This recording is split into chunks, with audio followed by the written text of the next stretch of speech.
Get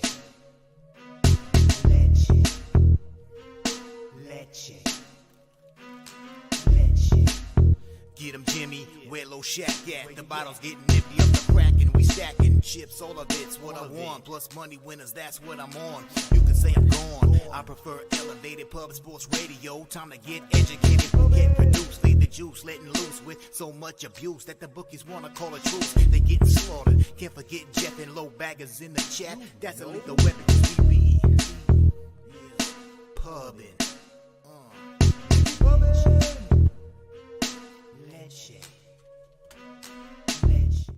What up, cappers, gamblers, punters, hustlers, low baggers? Happy Friday to all of you. I hope your Thursday was better than mine.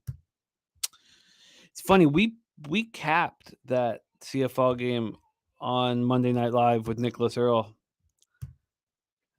He said that Eskies will come out hot. First quarter, team total over 7.5. They'd scored 8 points before the game was 30 seconds old. The unders fell apart. The Elks fell apart. It was extremely frustrating. I have Spain to win the championship. That was something that Flash gave us, Spain and Germany to win the championship in the Women's World Cup. But I did, throw a $100 flyer on Netherlands to win in penalty kicks at 10-1. And could have happened had there not been a goal with 2 minutes left in the extra time. But it's all good because Spain kept going. I'm going to just fire away here. And, Friday's my in-out day. I had to send in today, and it's very aggravating. But I'm just going to fire away. I'm going to fire away with no concern of my family's future. That's what I've decided to do. We have a huge show full of football. 3 games in the CFL, 6 games in the NFL. Also that fucking Ayler's prayer pass that was a touchdown at the end of the game that cost me my Seahawks team total under. Made me extremely angry. My volatility is high. I barely slept with the seething anger that I have. So who knows what's going to happen in the show today? But we have Dabra Cadabra joining us from the home studios at the Southtown 101 in San Antonio. And he's not the only one down there. Got Jose, there's Fluid on My Tits Bouquet. He's down there as well. So is Big Show Picks, about to be a father, newly married. Big Show Picks. Nasty Nate's down there as well. All in the studio as we speak. Shout out to all the cappers joining us. MLB best bet is in. It is the Mariners for 5 units, fading the Orioles. The line is strange. It's such a bad situation for Baltimore. Why is the market not moving heavily towards Mariners? Is it because Luis Castillo is vulnerable? We will break that down. But I will copy and paste our man BJ's best bet. Mariners on a nice winning streak sitting at home while the Orioles fly across the country. Spreadsheet play today is in from Ron Crawford, and it is the Cincinnati Reds. The Reds at minus 103. Let's copy and paste that. Ron Crawford. The Rays, Ron Crawford, hurt me badly last night. Oh, God. It started out so well with the Orioles winning, and then everything just fell apart. Ron Crawford, spreadsheet play of the day is in. Fading Johan Oviedo, who's looked spectacular in the last 3 starts. But I get it. Troy Torrance says, I must say Ron Crawford shared the spreadsheet with me. Extremely impressive shit. Justin McAvee, Stacks play today, also in the Mariners game. Rodriguez. Stacks is heating up. Also in the Mariners game. Don't look now, but the Mariners are 10 games over 500. My season win total over is going to cash, and those of you who took them to get in the playoffs likely cash as well. Likely. We'll see. Kong's Clip, Serious Business, Michael Johnson. Jesus, that's how you know. That's how you know I didn't sleep last night. When I call Michael Johnson, Michael Jackson. Mike M in the house. Mike M is going to be making an appearance here on the show today. Mike M. Let's see.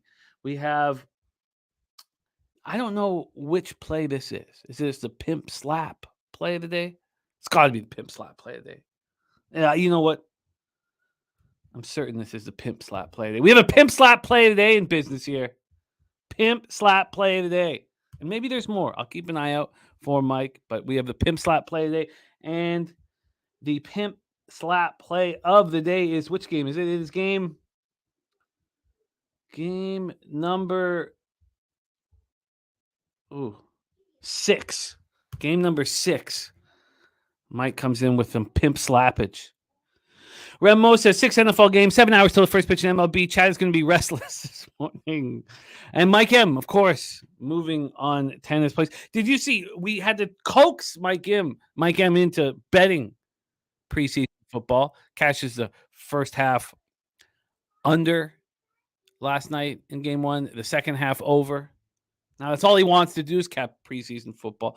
Cover Kings, Jay Smooth, the Dapper Capper on the Padres -1. Subhuman Gaucho, Christopher Tatum saying, what up from Pine Bluff, Arkansas. What a great, great group. Thank you guys for joining us. God, we need to win today. Mike M says, oh no, I have Sweden. Yes, I believe we face each other in the semis. I got to decide how to hedge this shit. I got to figure out how to hedge this shit. Cover King says, oh, thank you. Thank you for the kind words. Thank you. Thank you. Ronnie and Bergie took a hit with the Bombers. Took a hit with the Bombers last night. Let's just always, everybody know that there's a difference, it seems, between the bye week in the CFL and the NFL. Is that because of the incompetence of the Canadian Football League and the coaching staffs? Possibly. But they come in lackadaisical after every bye. Every bye. Everyone. Morgan Spooner, G. Martinez. There's Mike M nailing the Patriots game. Preseason 5-0 with Mike M. I knew he'd destroy it. Oh, the Subhuman Soccer play of the day. LAFC +145 from our Subhuman Gaucho. I love it. I have copied and pasted that. I'm excited about this. Tracking his own action here on the show.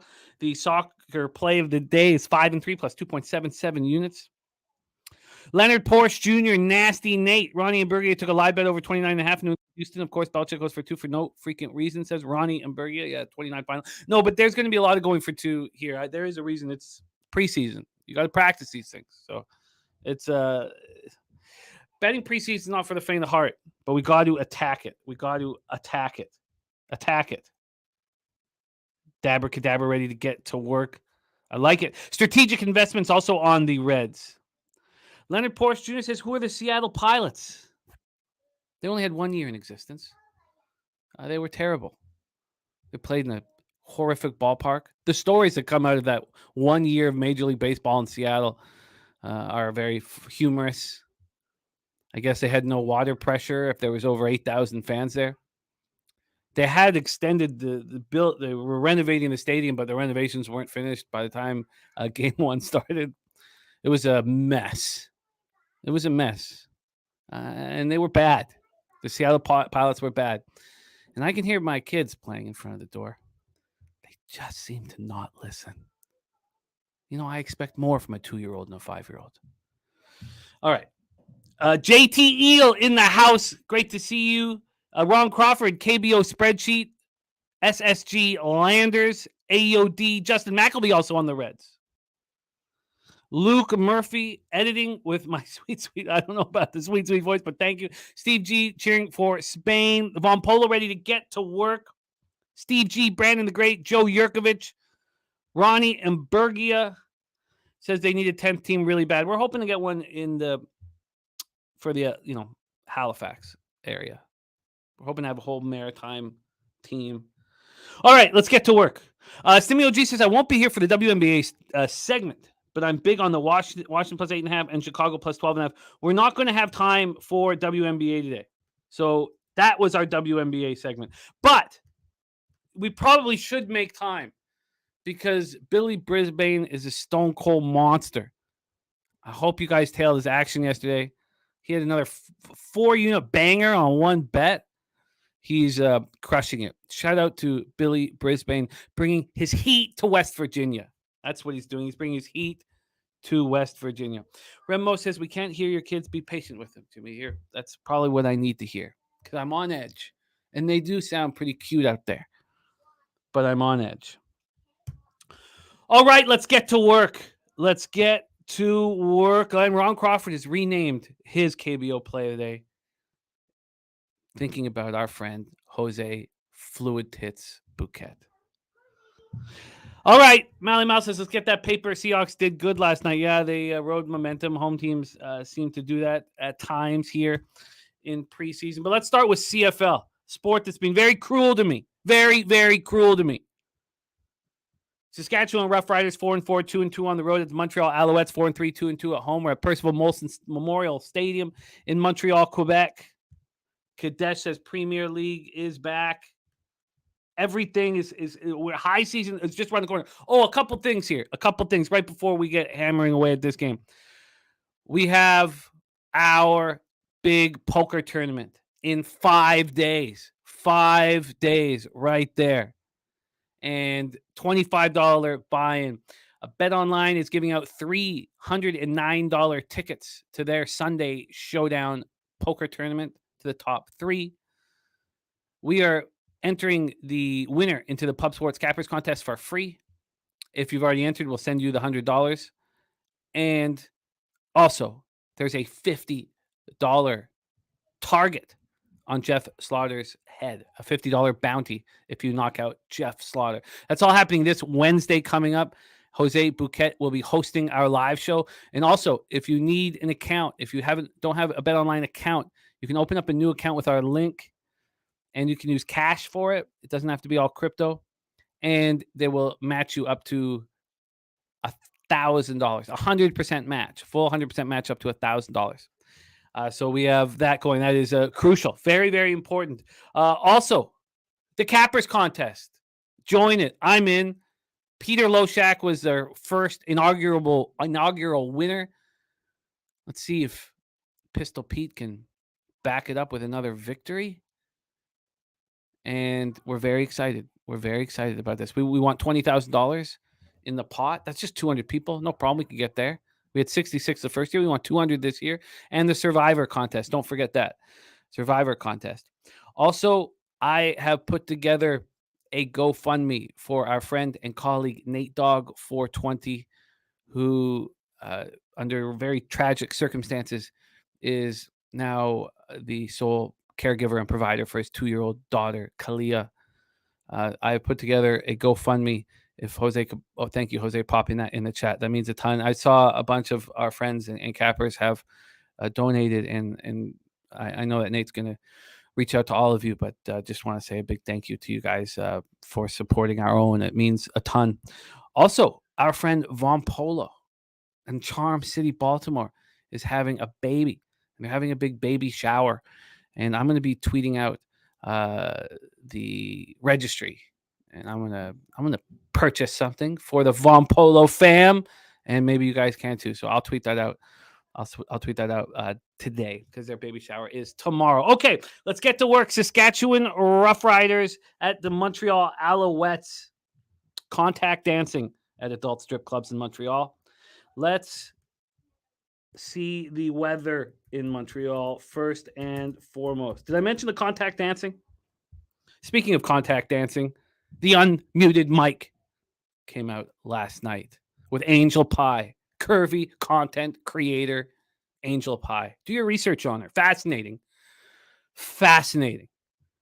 And I can't wait for more episodes of the unmuted mic starring our guy Daby Cab, who's going to be on here today, and Dave Rogers. And that can be seen on our homepage right now. All right, this is Friday night action, 7:30 p.m. Weather's pretty nice in Montreal. We're going to have 69 Fahrenheit, sunny, 5-mile-per-hour winds. All right. Okay. Oh, look at that. Cover Kings, respect. Got the stream playing on the speaker at Duncan, painting the inside of the new store. Respect. Ronnie Imbergia says he over is screaming at him at this one. Let's pull up the line history for this spot. Now, the main things you need to think about when you're capping this game are the fact that the Roughriders are on short rest. Teams on short rest this year are 2-7 against the spread, 4 days rest. Now, Montreal's only on one extra day rest. The next and probably the most important thing is Fajardo was ditched by the Roughriders, and he badly wants to show them that they made a terrible mistake. They went with Trevor Harris. He got hurt. Now Mason Fine is the quarterback. Mason Fine is First Nations, and there's a huge First Nations population in Saskatchewan, and they have gravitated towards Mason Fine. He could be a perfect CFL quarterback. Small quarterback, can't see over the line, but we have wide fields, and we've seen Doug Flutie do it before. Mason Fine out of North Texas. And he's coming off the best game of his young career. Now, it was a debacle coaching-wise. Bob Dice was horrific. Dickinson was horrible. I mean, it was Dumb and Dumber playing out on the gridiron, and Saskatchewan was, had 3 fumbles that put Ottawa back in the game, but was still fortunate to win because of the ass clownery of their coaching staff. But Mason Fine, 23 of 37 for 296 yards and a touchdown. Everything changed when Peter Godber came off the 6-game IL. Their center came off the 6-game IL, and Ottawa, who has got a pretty good rush, couldn't get to him. Let's go over to Pinnacle with the line movement. I almost got in at 4.5. Very, very close. And then it moved to 6. It's no longer at 6. It's moved down to 5. So there has been some buyback on the Roughriders. And I get it because I didn't have enough confidence to go on the Alouettes at 4.5, even though I was very close. Fajardo has been excellent with Montreal, and he wants to badly beat this Rough Rider squad, especially at home in front of his new fans. And he's had a really good season, 3rd in passing yards, 4th in pass efficiency, and William Stanback is finally starting to roll. But Montreal's dealing with so many injuries on the defensive side of the ball. Deontay Evans, Najee Murray, 2 important defensive backs, especially Evans. Avery Williams, middle linebacker. They have 2 tackles in Amondo Sewell and Mustafa Johnson that we don't know if they're going to be in or not today. So, and we got NFL action from Birdie. And we have all 6 games capped for NFL. We're going to beat them up. We're going to beat them up here in a second. But let me copy and paste Birdie's weekend action. Thank you for sharing that with us, Birdie. Okay. RVD 420 says the over 44. That makes a ton of sense. Let's take a look at this total here. We have it sitting at 44.5, a low total. Montreal's been playing in lower scoring games. This line hasn't moved. It's strange that it hasn't moved. I would imagine that the public would be on this over, and it hasn't moved. I have interest in your over, and I actually have interest. I have legit interest in the Green Riders, but with Rebenga for Fajardo, you don't want to fuck with a guy with Rebenga.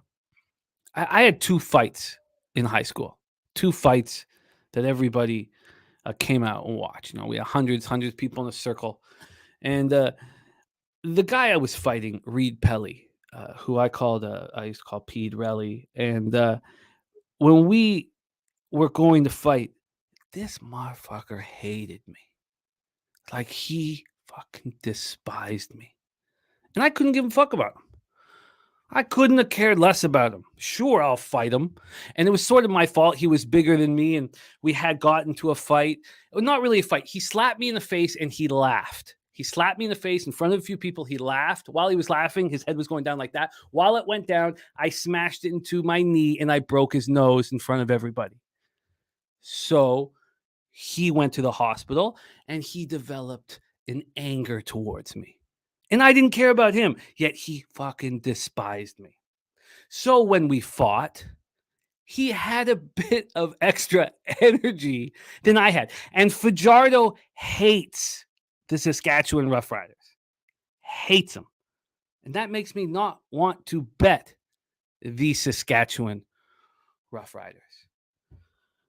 If you want to know what happened in the fight, Pete Relly, bigger than me, as I said before, quite a bit bigger than me. He got me down. And I was just like, he was on top of me, holding me down, and I was just like trying to, wiggle my way out of it, basically. And he came up with a shot, and I was just like panicking. and he missed me, but he hit a rock. So when he came up, there was all this blood on his fist. And so, one of my best friends, Reed Affleck, saw this. He ran up, he kicked Reed off of me, and Reed went rolling down the hill. And then he looked at me and I didn't have a mark on me. So, of course, Reed Affleck had to fight Pete Relly's biggest friend as a consequence for stopping the fight with me. But these stories don't need to continue. But that's why I can't bet the Saskatchewan Roughriders, even though I think it's too big of a line. So maybe I should just take the over. It just feels like it's kind of a public spot, and I'm going to have a ton of NFL action, so I don't know if I'm going to hammer it. All right, let's move on. And, funny aside, how Reed Pelly and I became friends again? It was it was grade 9, and I was in my alley just shooting on a net, ball hockey on a net. And this is no word of lie, no exaggeration. Reed walked up past my alley in full goaltending equipment. I guess there had just been a game at Hollyburn School right there. And he walked up in full goal. And I let him walk. And then I was like, after he was about 20 feet past, I was like, fuck, I need a goalie. And we became friends again. Let's move on to Saturday, August 12th, 7 p.m. Eastern. Calgary Stampeders 3-5, 2-2 on the road at the BC Lions, 6-2, 3-2 at home. We're at BC Place in Vancouver, BC. I'll scream this at the top of a mountain. I do not think at all that Vernon Adams is that good of a quarterback. The difference between him and Dane Evans, I think, is minimal. I think the fact that the Lions are just an excellent football team, and that makes any quarterback backing them look better. Now, obviously, Dane Evans got lit up and smoked in Winnipeg, but I believe that same thing would have happened to Vernon Adams. Same thing would have happened there. So, Stampeders, BC Lions. We have Mike M sitting here ready to rock. I'm just going to bring him on right now. Mikey, my man, you have some time before Pimp Slap. Just need you to know that. I love having you backstage, but I'm just going to bring you on and tell you have some time because we have 6 NFL games. Oh, man, Major League Baseball starts in 7 hours. Shouldn't we start capping Major League Baseball? Come on now. No, so I'm listening and cheering along. I love story time with Jimmy, man. It's we got stories that ended guys leaving the club saying, at least I didn't get AIDS. We got another story where a guy's going, and he went to the hospital with a broken nose. So keep going, man. Keep rolling. Yes, thank you, my friend. And love having you backstage. We'll see you very soon. Okay, pal? Yeah, buddy. There he is. Star of the Pimp Slap play today, Mikey M. All right. And because I haven't slept, there may be more stories. But let's get into this next spot here. We have Stamps, BC Lions, and the Lions are coming in off a horrific loss. Just an ugly 50-14 loss that they've been stewing on, and Vernon Adams is going to come back and save them. But this market move is too much. It's too much. Opens up at 5.5. Now we have 6.5. It's crazy to me. Crazy. From a total perspective, this is sitting at 45. We have 45.5 on the board. This opened up at 46. I think that dropped to the under. Makes sense because I don't think Vernon Adams is that good. Dominic Rhymes is hurt, but they're very deep at receiver. The offensive line has not looked nearly as strong, with Dane Evans. Maybe they try harder with Vernon Adams. The Stamps coming off an impressive 27 victory at home over the Argos. Jake Mayer not throwing a touchdown in 2 games. They're running the ball as much as possible to keep the opposition off the field, and that's working. They put up 168 yards on the ground against the Argos, but Mayer threw for just 149 yards in the win. Now, I think he was 22 for 24 some shit, but that's not a problem. The problem isn't his accuracy. The problem is he doesn't have a deep threat. So with all of this being said, and Vernon Adams at quarterback coming off a knee injury, so that he's probably not going to want to leave the pocket, which takes away his most dangerous weapon being his ability to move the ball with his legs. I've talked myself into the under. Now, this blew up in my face yesterday, but I just talked myself into the under. I do not expect Vernon Adams to be rolling. This BC Lions is very tough. Defense is very tough. All right. Steve G says Canada already blessed us with maple syrup, Canadian bacon, and the rapper Snow. Whew. Snow is from Toronto too, but I'm not not a fan of Snow. And I'm not going to drop any of his lyrics either, even though I could easily drop them because I haven't slept. See, when you haven't slept, you don't edit appropriately. I'm so close to dropping Snow lyrics because I haven't slept. If I'd have slept, I would know nobody wants to hear you talk about Snow. All right, first half under, full game under in Calgary, BC. Let's move on to the final CFL game before we get into NFL. 7 p.m. Eastern, Ottawa Redblacks 3-5, 1-3 on the road at Toronto Argonauts, 6-1, 3-0 at home. We're at BMO Field in Toronto, Ontario.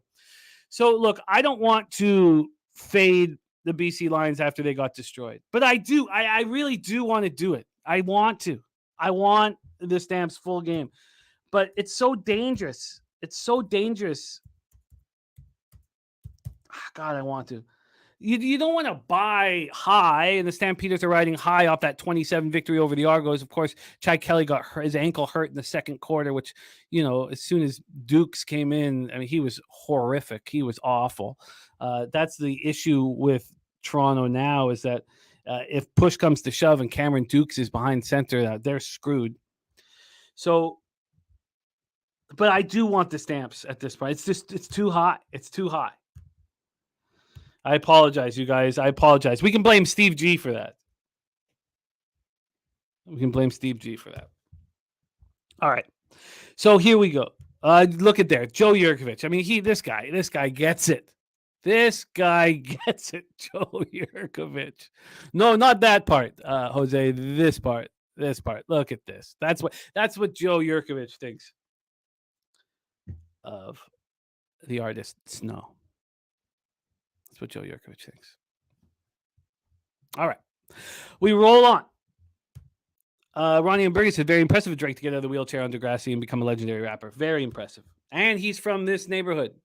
No pigeons, no problems. Safe. That's who you're listening to. Just so everybody knows. Just so everyone knows. Drake wouldn't have lasted 5 minutes in Parkdale. All right, Redblacks, Argonauts, BMO Field in Toronto, Ontario. We have the Argonauts getting embarrassed. Chad Kelly has come back, and this line is ridiculous. Every week I'm going to say this. Every single week I'm going to say, look, this line is ridiculous. And, I got tired of losing on the fading the Argos, so I didn't. And, of course, they lose 20-7. This line is absolutely ludicrous. It's absolutely ludicrous. When the Stampeders showed us sort of a blueprint on how to slow down Toronto, teams haven't been running on Toronto because they're down 20 points on Toronto. Maybe their run defense, which is, I think, second in the league, maybe it's bad. Not bad, but maybe it's way weaker than we expect because nobody's been running on them. Calgary puts up 168 yards on them.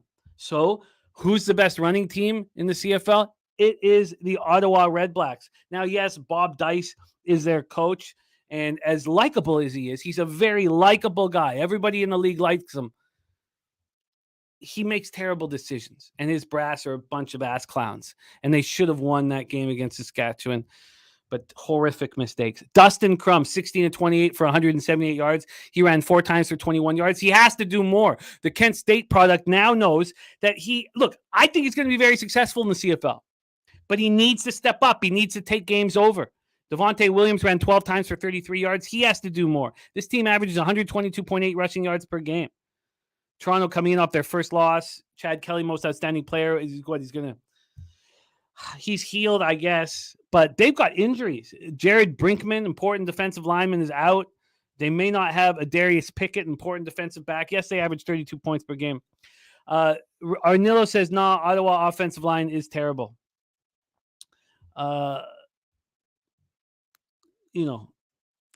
When it's all said and done, Arnillo, I just think it's too many points. Arnillo says Crum gets lucky. That's the fun of this, Arnillo, and you're backing a side here that is angry, and it's a great place to be. but I think the Redblacks can keep it close. I'm on them first half +6, full game +10. I'm adding the unders in Calgary, BC, and I'm going to add Calgary full game. This Saskatchewan Montreal spot, it makes me uncomfortable. I don't understand why the over is quite so low, especially with Mason Fine improving and Fajardo, despising the Roughriders. With all that said, I don't know. It just feels like a blatant spot in the CFL, and that makes me nervous. All right, that is the CFL. Let's move on to the NFL. We have looks from Birdie. He's on the Lions money line, the Packers first half money line, and Denver first half money line. And Andrew G said the Argos are going through the motions. And AOD, respect. Okay, here we go. 7 p.m. Eastern, the Green Bay Packers at the Cincinnati Bengals. So, of course, what do you need in your pocket when you're capping all of these games? In preseason, you have to do the work, but it is pretty simple. First off, I want to know what the coaches' records are in the preseason. I think that's very telling. Here you have two coaches that don't care in Matt LaFleur and Zach Taylor, both 3-7. We're at Paycor Stadium in Cincinnati, Ohio, 84 Fahrenheit, partly cloudy, 7 miles per hour. Arnell says Packers got that quarterback from the Stallions. Dude is a stud. We're talking about Alex Magoo, former FIU quarterback as well. They also have Penn State quarterback Sean Clifford.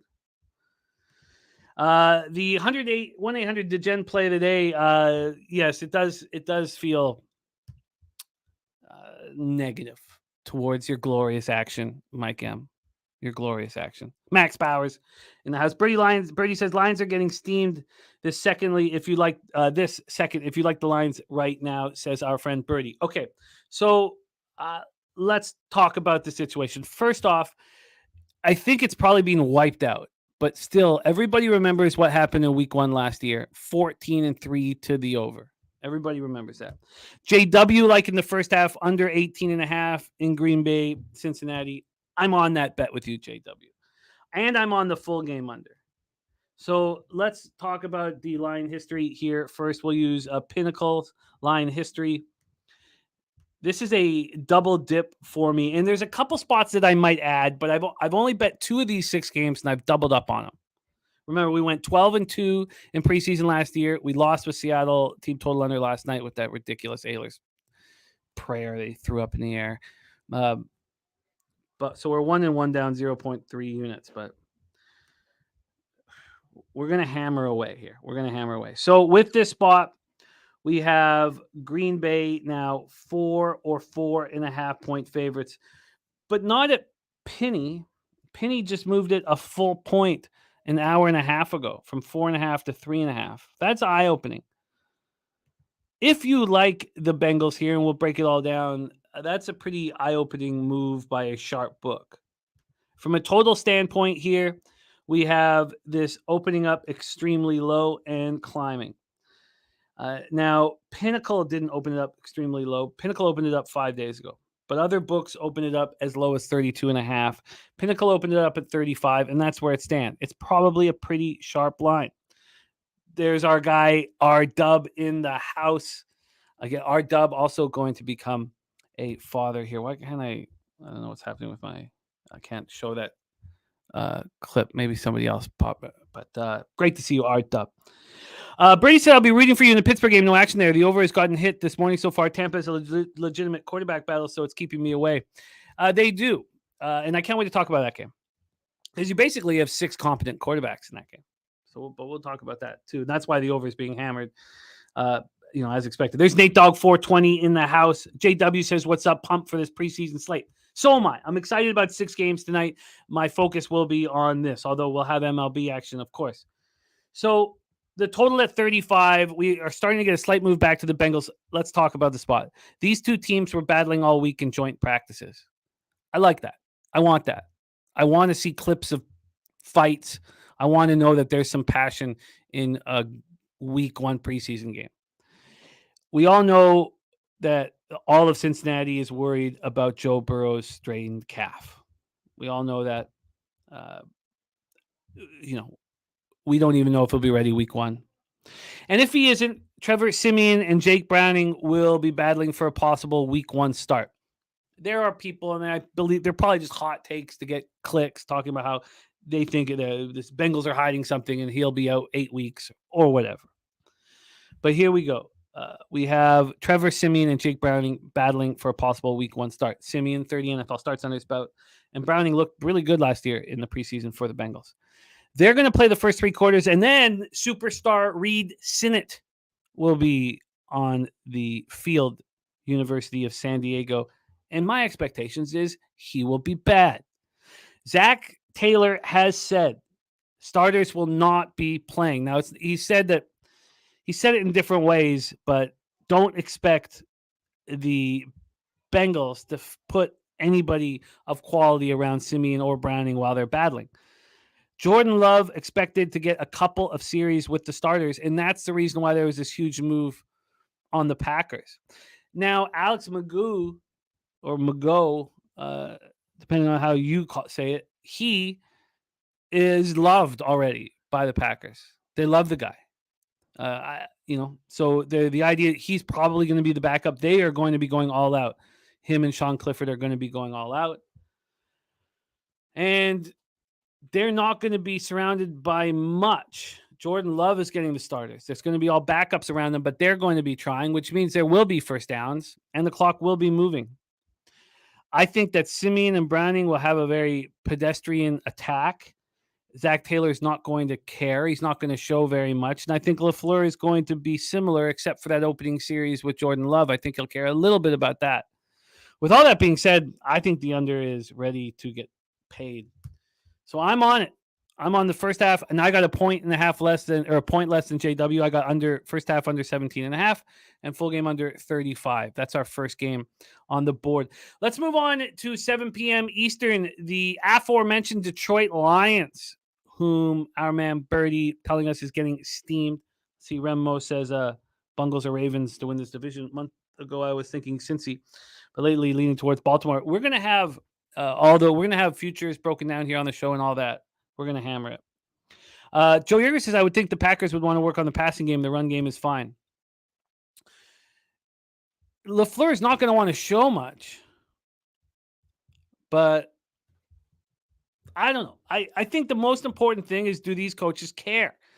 Does Dan Campbell care? He's 1-5 in the preseason when it was important for him to put some wins on the board. Now the Lions have a ton of hope.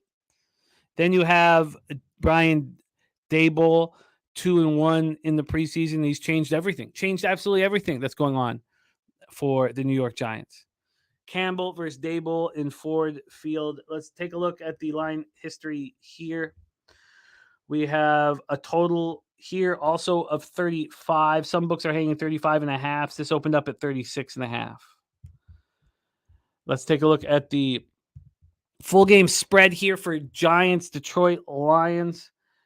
BetChris, did they move it to 3 or they only had it at 3? BetChris moved it to 3 at 9:18 a.m. That's interesting. Now, since it moved to 3, there was a 10-cent move on the Lions at 3, but they're a sharp book and they've moved it to 3. The New York Giants are sitting at 2.5. This moved to 3 as well. It came back at 8:48. So, yes, there's been a move today towards the Detroit Lions. I know Big Show is moving on the Detroit Lions. Nate Dogg leaning towards the Lions. Ronnie and Berge says, I love the Lions and the points. Might be too late, though. JW says, I like Detroit first half, but I'm a Lions fan and probably biased. I like Sudfield, who's auditioning for a job somewhere else after signing Bridgewater. So I think a little different, J-Dub, on the spot, and let's talk it out. Let's talk it out here. Arnillo says Lions are no bet. Excited to watch the kid from Bama. So these teams had 2 practices against each other this week, and supposedly both coaches said that's where the important things were done. They don't need to see the starters out here. Jared Goff, Daniel Jones won't be playing, but the Lions will be using newly signed Teddy Bridgewater, who will be the starting quarterback, and he's going to be playing with a playbook that he barely knows. And I know that they'll cut it down a great deal, but I do not expect early success from the Lions because of Teddy Bridgewater. Then Sudfeld, former Indiana quarterback, and then you have Nebraska and Kansas State quarterback Adrian Martinez battling for that third string job or to be employed somewhere else. Jahmyr Gibbs, rookie running back, is going to get run, and we know that Jamison Williams is going to get, because he's suspended for 6 games, he's going to get run as well. But Tyrod Taylor will be under center, and he's got a group of wide receivers that are fighting for jobs. A group of wide receivers, of course, they were so bad last year, but they could have a good group this year. So they're battling for jobs, and Tyrod Taylor knows this playbook inside and out. I like the Giants early. I'm on the other side. They have Tommy DeVito coming in to finish the game off, Syracuse and Illinois quarterback. I imagine he won't be very good. The Giants have Barkley and Breda at running back, but they have Oklahoma star Eric Gray and Arizona stalwart Gary Brightwell, who are going to be going hard here. All of this said, I've talked myself into it. I think that the Giants' first half is the look. I do. I think that Bridgewater is going to be, I don't want to say inept, but he's going to be vanilla. And maybe Tyrod Taylor is too, but he's in complete control of the playbook. The taint play of the day is in from Matty Ice. It's the San Francisco Giants. I'm ready to bet the Giants. You know what I think of the Gray Wolf. I don't think he's good as the numbers indicate. Stripling coming off a great start. He's the primary. I've copied and pasted that. Londo coming off another great day. So I've talked so Sean Pulliam said that I might have talked him into this. Well, I just talked myself into this. So I'm going to be on the Giants first half, and then I may look to bet the Lions live if I'm going to get that cash. Oh, wow. JW said Campbell says he isn't expected to play today after signing him. Oh, that's huge, JW. Let me see if I can get that info. Because that's, I thought that he was going to get some time to start figuring out the playbook. Wow, that's the most important part of this spot here. Can we get somebody to jump on the Lions beat writer and see if we can get that information? That's the whole. And K-Dig saying Bridgewater will not play today. Wow. Okay. Well, that changes everything. So that means it's going to be all Sudfeld and Adrian Martinez. Wow. Going up against Tyrod Taylor. Tyrod Taylor with a very vanilla, simple playbook, but he's a pro. And he'll have Gray and Brightwell with the battle up front. Wow. So Bridgewater will not play. Goff and Bridgewater will not play. Why wouldn't this? Do we really think that Martinez and Sudfeld are going to be able to deliver here? I don't. I still think I want the Giants first half. I still think it plays right along with the whole idea that we get Tyrod Taylor. They're not just going to throw DeVito to the Wolves. All right, I'm still sticking with it. I'm gonna move on with a little bit of a different game script in my head now. I'm still gonna move on the Giants first half. All right, let's move on to 7 p.m. Eastern. Atlanta Falcons. Sean Pulliam saying, and Brandon Great saying, as a K-State fan, Martinez can run. Sean Pulliam saying, sneaky over here, just like the Seattle game yesterday. Are you talking about the Detroit-New York game or this one? Let's talk about this one. Let me know, Sean. Rob Garvey in the house. Atlanta Falcons at the Miami Dolphins, Hard Rock Stadium in Miami Gardens, Florida. Arthur Smith going up against Mike McDaniel. Arthur Smith does not care, and we don't know if McDaniel does. He went 2-1 last year. The jury is out on whether he cares, but we know that Arthur Smith does not care. And K-Dig says they're happy with the reps. The starters got the scrimmages. Yeah, that's what I got too. That the starters were not going to be there, and he doesn't care. I'm surprised the market's moving back to them. Nate Dogg is on Miami -2 here. Their slow jams Arsenal in the house is kind of like Ritter. Cover King says I lean Miami. All right, let's take a look at the line history here. I was surprised by this line. And I think when it's all said and done, the surprise is going to keep me off of it. Because I couldn't quite figure out why Arthur Smith's squad would be backed here. Miami opening up at +2. There's been no movement at Pinnacle at that +2. We come over to the total side of things. Let's move over here. We have a total now at 36.5. It's climbing. So this opened up at 37, dropped down to 35.5, and got up to 37.5 again this morning. Came right back. And now it's at 36.5, a point drop here. All right. The teams here have also been practicing against each other, and we know that Arthur Smith will barely play starters in the preseason. Ritter is entrenched in that QB1 spot. There's nothing about it. So we're going to see Logan Woodside, a journeyman quarterback from Toledo, getting most of the run. And if you watched the Falcons preseason games last year, they all went over, and there was very little defensive intensity. We know that all the questions in Miami are around Tua. Mike White and Skylar Thompson are a pretty nice pair for a preseason game, both capable of moving the ball with authority. And then you have linemen who are fighting for jobs in Miami, and some really good linemen fighting for jobs. So I expect them to have time. I'm shocked at and Cover King says he mostly bets unders for preseason. Yesterday was great. And it's, I imagined that it was going to start out great because the overs went 14-3 week 1 last year. Sean Pulliam looking, the Detroit game over. And Sean Pulliam looking at Atlanta first half. Justin McAfee says, can we please put some respect on my Falcons name and call them the Falcons division winner? We cannot, Justin. We cannot. But I'm not against your Falcons at all. I think there's a lot of betting possibilities. I mean, imagine if they could win on the road. Something they couldn't do last year. 1-7 on the road. Dolphins were 6-2 at home. With all of this being said, I don't understand. I don't, for the life of me, understand why Miami isn't the favorite here with Mike White and Skylar Thompson. I don't get it. And if you don't get something, you just don't bet it. If something doesn't make sense, you just got to leave it alone. And that's what I'm going to have to do here. JW says, seems like an over to me. I hear you, JW, but that's a pretty fascinating look. The public getting it back up to 37.5 and then getting immediately hammered by cappers down to the 36.5 again. I do not want to be involved in this game, even though I would be on Miami. It's just something's fishy. All right, let's move on. 7 p.m. Eastern. This is my second double up spot.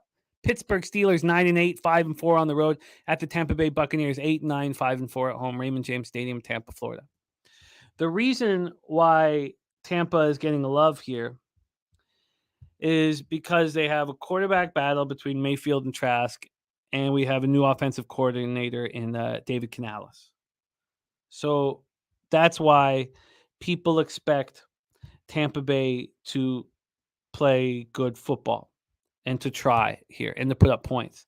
This total is got up to 40 at some books. It's at 39 at Pinnacle, but minus 128 to the over. So they think there's going to be offense here. I believe that's the highest total of all of these games. And we have over here, and we have threes at most books. But Pinnacle has moved this to 2.5, and they never moved this to 3.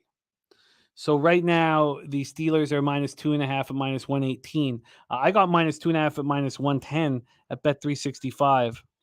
And I like this a lot. And I'll break down. Let me go back to the preseason. I'll break down exactly why, but let me just see if it's still 2.5. No, it's moved to 3. That's great. That's fucking perfect. I also am on the first half. Minus a half, first half minus a half, minus 115. So this is it. This is why. Mike Tomlin is 15-4 in his last 19 preseason games. He wants them to start winning immediately. Todd Bowles is 7-12. It's gorgeous in Tampa tonight. And Todd Bowles has said that Baker Mayfield will start game 1 and Trask will start next week against the Jets, but both quarterbacks will see game action, and then John Wolford is going to come in at some point. The Bucs, like the Giants, have a group of young receivers that are battling for jobs, so there's going to an expectation of offense from Tampa, right? Everybody's been talking about that. Everybody's been expecting this. Now, Tampa 1-4 in the preseason over their last 2 years, and the Steelers team has this rich history of winning preseason games. Kenny Pickett is going to start, and our other healthy starters. And then who comes in? Trubisky and Mason Rudolph.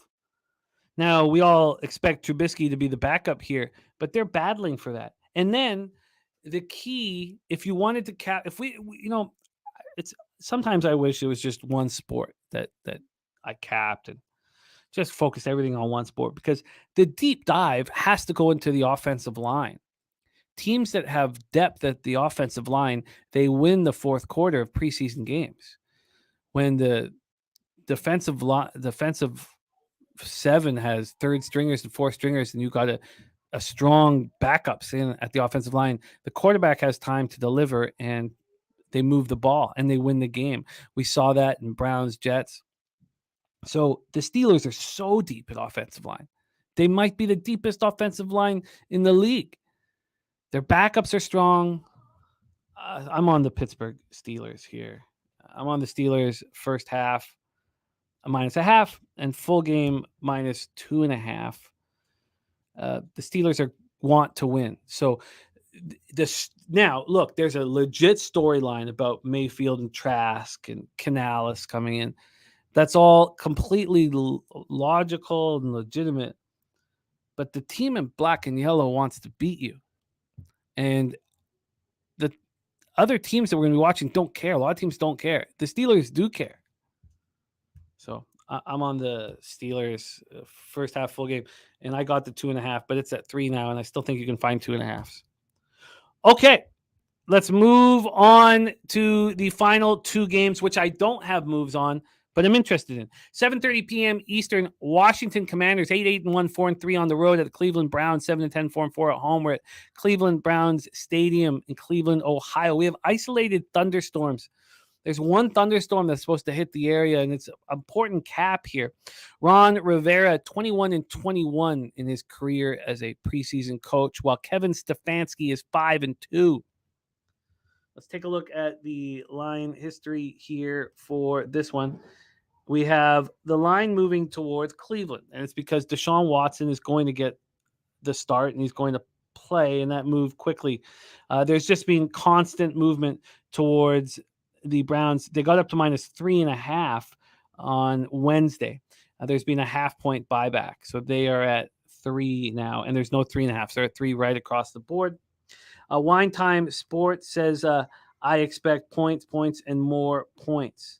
Wine Time says, guys, he's on the over 38.5. Says we have Watson and Dorian Thompson Robinson playing for the Browns, and Sam Howell and Brissett for the Commanders. Says I see a lot of offense here from Jacoby Brissett. Let's take a look at the total then here.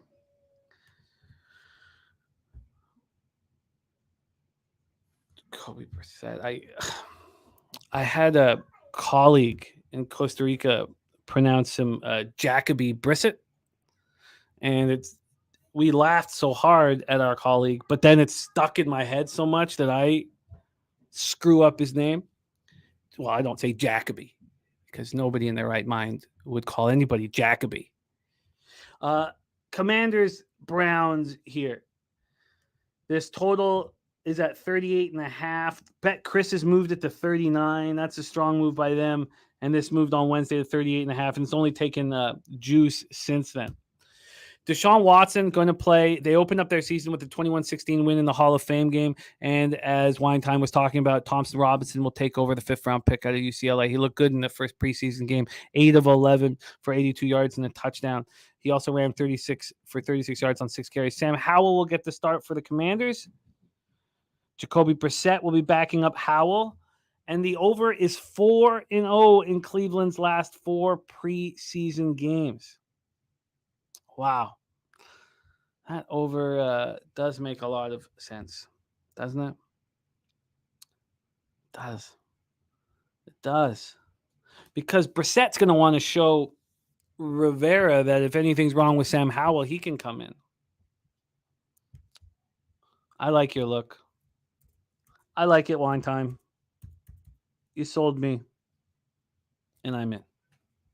All right. There's Christopher Carter in the house. It is nice to see you. K Diggs says, seems like a live bet over, unless Watson looks good, which I doubt. I love DC, Wine Time. A great city. Okay. Robert Franklin looking at Washington +3 and the money line. Let's talk about the final spot on the board. 10 p.m. Eastern. Denver Broncos 5-12, 1-8 on the road at the Arizona Cardinals. 4-13, 1-8 at home. We're at State Farm Stadium in Glendale, Arizona. Sean Payton 29-31. We have 2 new head coaches facing off in this one, going up against Jonathan Gannon, getting his first opportunity to coach in the NFL, or to be a head coach in the NFL. And the Sean Payton era. So incumbent, very expensive incumbent, Russell Wilson will play. Then you have Jarrett Stidham and Ben DiNucci. Stidham was on the Raiders last year, and he had one game where he looked spectacular. After 2 seasons with the Patriots. DiNucci led the XFL in passing yards. And my heart goes out to Jonathan Gannon because he's got a bad football team to lead here. Kyler Murray, we don't know when he's going to be back from the torn ACL. You know, it's possible to come back in 9 months, but when you're worth, when you're capable of signing $50 to $70 million a year contracts, then you want to take your time here. And there's an idea that this team is going to be so bad that he's not going to rush back and that he might not come back until week 10. They may want a year off instead of 9 months off. Wine Time says, I will continue to fade the Broncos this year. Not in this game, but they are a fade for me. Nate Dogg looking at Arizona +5.5. So we're going to have Colt McCoy as the number 1 quarterback here for Arizona. And he's going to start the preseason. If you know that Kyler Murray's out and you need Colt McCoy, then you're not going to want him in for long. You're going to want to see what Houston product Clayton Tune is going to do. And then you got David Blau and Jeff Driscoll, who also aren't bad, and they can move the ball. And I wonder if Gannon is going to try here, which is something that I guess I didn't really put in here, that Gannon was going to try.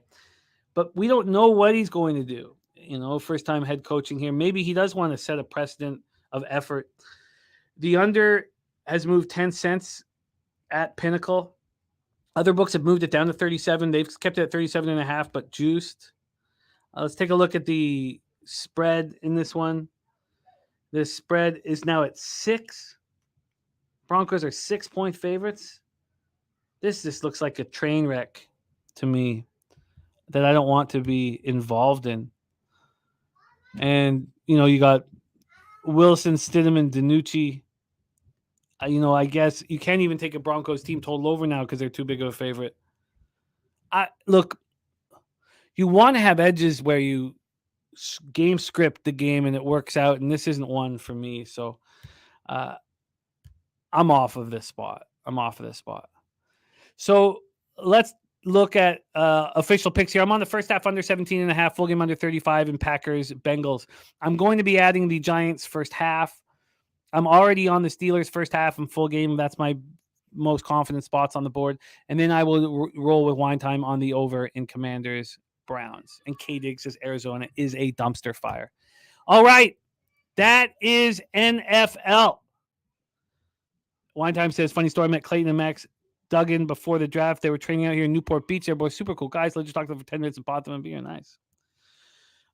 Andrew G says, McCoy can get the job done, just not as a starter long term. I agree. All right, let's move on to MLB. And unbelievably, we have Adam Wainwright Day and Dallas Keuchel Day together here on a Friday. Please welcome our star every second Friday, also the star of our hit news show, The Unmuted Mike. Please welcome, coming to us from the home studios in San Antonio, Texas, Mr. Dabra Cadabra. Daby, how are you, my friend? Good, Jimmy. Good. You know, it's always better to be here at Southtown 101. It's just it's a different energy. Yeah, man, I imagine. When did you get in? Did you see them last night or not till this morning? I saw Big Show last night. He waited up for me. Nate passed out. Slaughter just got here too. So this morning for everyone but Big Show. Nice, man. Well, nice. Tell us a little bit about what's going to happen in Southtown tonight. Well, tonight, I don't think we have it. I think it's just going to be kind of us tonight. But we've got the card show tomorrow, so they'll have the card show here. It's going to be what? Talking to the mic. Is that better? Check. 1, Yeah, 2. you're good. That's good. Yeah. Okay, Jose is giving me instructions back there. Sure. He likes to hold power over you. Oh God. All right. That always helps. That always gets a good laugh. At least he didn't kiss you. I was about to say, you know, last time I say I like being here. I've been sexually assaulted in this studio twice now. Yeah. Well, you're big enough to protect yourself. Hey, speaking of sexually assaulted, did you see that our guest last night said that one of her boyfriends asked her to put her nails in his dick hole? Jesus. Yeah, that was one of the most catch me off guards things I think I've ever heard. Wow, that does not arouse me at all. Yeah, I thought she was talking about like a nail, you know, like a nail, and then she was like nail, and I was like, wow. Oh, like a fingernail? I still don't want that going in my face. You thought she was pulling out a rusty nail? I don't know, man. These people are crazy. Come on. All right. Okay. Well, it's great to have you, Daby Cab. Let's get to work. 6:40 p.m. Eastern. Cleveland Guardians, 56-60, 25-32 on the road at the Tampa Bay Rays, 69-48, 38-21 at home. Tropicana Field in St. Petersburg, Florida. Xavier Curry on the hill, going up against recently traded Aaron Savali, who did not look very good in his first start in the Rays uniform. This is a very interesting spot. Xavier Curry is the reason, supposedly, why Savali was dealt. They had Curry coming up and looking good. They have some young stars in this rotation, but they're 3.5 games out of a playoff spot. Let's take a look at the weather and ballpark pal to get us started. Oh, we don't need any of that. Sorry, we're at the Trop. My bad. Sorry, not thinking clearly. And Slow Jams Arsenal liking Rangers a money line, so he's going to be going up against us. Now, I have not moved on the Giants yet, but I will. There's LJ from H-Town. He's going to be rolling down there tomorrow. Anybody in Texas, come down to Southtown tomorrow with the squad. Big sports card show. The drinks will be flowing. Man, all I gotta say though is if you're gonna smoke with us, don't get all paranoid and snitch on us like Nate did. So we got an Airbnb, right? And there's cameras everywhere. And we're sitting out there smoking a couple joints this morning, bright and early, right? Yeah. And Nate walks away, and then he comes back. He's like, guys, they're coming over the intercom, and they're going to kick us out of the Airbnb. Like, what the fuck are you talking about, Nate? And then later on, the guy texted him with the Airbnb. He's like, hey, don't turn the air down that low. And Nate was like, what were you saying to me on the intercom? The guy was like, what the fuck are you talking about? Okay. That'll happen. I guess that'll happen if you smoke blunts in the morning. I guess. I mean, I don't snitch on myself, and I do it every morning, but okay. But yes, come down and smoke blunts with the squad. Let's break this down. This total is dropping, Daby Cab. It is dropping. We have 8s on the board now. This opened up at 9 at some books. It opened at 8.5 at Pinnacle yesterday at 3:49 p.m. We're down to 8. So we have a move to the under. And let's pull up the money line for this one. We have Savali as a big favorite, minus 203 favorite. He opened up at minus 189, 14 cents of movement. You have to think You have to think that he wants this so badly. So badly. Let's take a look at the cash flow. I mean, we all believe in Rebenga, and yet, I don't think that the Argos and the Lions are going to snap back, which is, it could be just a terrible mistake. But we have 22% of the tickets and 48% of the cash on the over. The line's moving towards the under. And from a money line standpoint, 20% of the tickets and 36% of the cash on the Guardians. But the market is moving towards the Rays. Xavier Curry last start at home versus the White Sox, 5 innings, 2 earned runs, 4 Ks. On the road, he's been very good. 21 Ks, 7 walks, 3.30 ERA in 30 innings, 254 opponent's batting average. Aaron Savali's first start with the Rays didn't go good. 4 1/3, 3 earned runs, 9 hits. Didn't go well, I should say. 1.09 whip on the year. He's been very good. Guardians rating 264, 731 versus righties. Rays 233, 713 versus righties. Guardians bullpen 4.77 ERA since July 1st. Rays 4.43. Alfred says if the Rays hadn't had a record start to the season, they would not be in the playoffs this year. That's right. Now, I got very fortunate with the overs that I lost yesterday. I bet them live in the 4th inning, both of them. And that pass ball got me the over 6.5. I was really fortunate to get it. Tampa did squat as zilch yesterday. Take it away for us, Daby Cab, Guardians, Rays. Yeah, I know they didn't do much yesterday, but, they've been playing a lot better after that little slump. They've won 6 of the last 9 games. Offensively, they've still put up 18 runs in the last 3 games.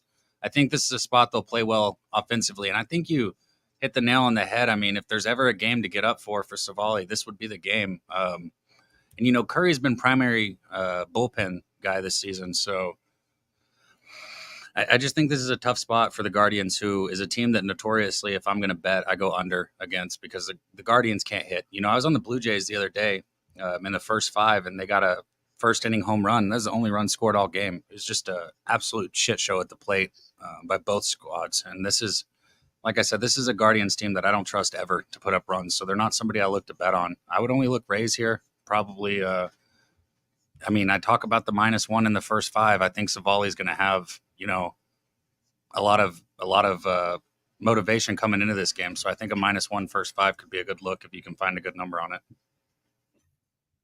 Yeah, I get it. I also am interested in the first 5 under. Sure. I think that Curry cares because he knows he's the reason why Savali's gone. So I think he's going to try to be at his best. The issue here is that the 5 moved to 4.5 at 7:43 a.m. and I'm just late to the party. I should have figured this out earlier, but I was pretty heavy on football. Andrew G says Cleveland 62.93% to the under with a total of 8.5. Much love, Joshua. Thank you for joining us, my friend. Yeah, I guess LG says, what up, man? Pissed with the Dodgers. Took team total over 2.5 bases loaded in the 8th, only score 1, ending at 2. Freddie Freeman, the Mando. Yeah, that game really bothered me too. All my friends on the +1.5, and I have to take the Rockies team total over 2.5. Okay, I guess I'm going to stay off of this spot, but I certainly do have interest in the Guardians Rays first 5 under. And I guess I'll just leave that as a question. No, I can't do it. I can't not get the 5 and take the 4.5. That's just, I got to be more responsible than that. Billy Friedrich loves the first 5 under 4.5. We should have gone on the 5. The work has to be done the night before, and I'm just not going to reach here, so I'm going to stay off of it. But I do like it, Billy. All right, let's move on to 6:40 p.m. Eastern. New York Yankees 59-56, 24-28 on the road at the Miami Marlins, 60-56, 34-24 at home. Lone Depot Park in Miami, Florida. Do we not expect it to be Randy Vasquez?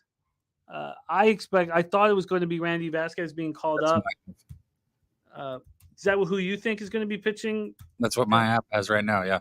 It has it. Okay, so Randy Vasquez. Let me just see what CBS is reporting for Randy Vasquez. Let me just jump over there quickly and see if they've got him. Yeah, he's going to be starting today. Expected to be recalled from AAA Scranton. So there's been no announcement. That's the only thing. So let's just cap this as if Vasquez is pitching. Vasquez against Luzardo. So let's take a look at the line history. We know the roof will be closed in Miami. Line history-wise, we'll start with the full game money line. That is Oh, shoot, I screwed that up. Sorry, we'll start with the full game total.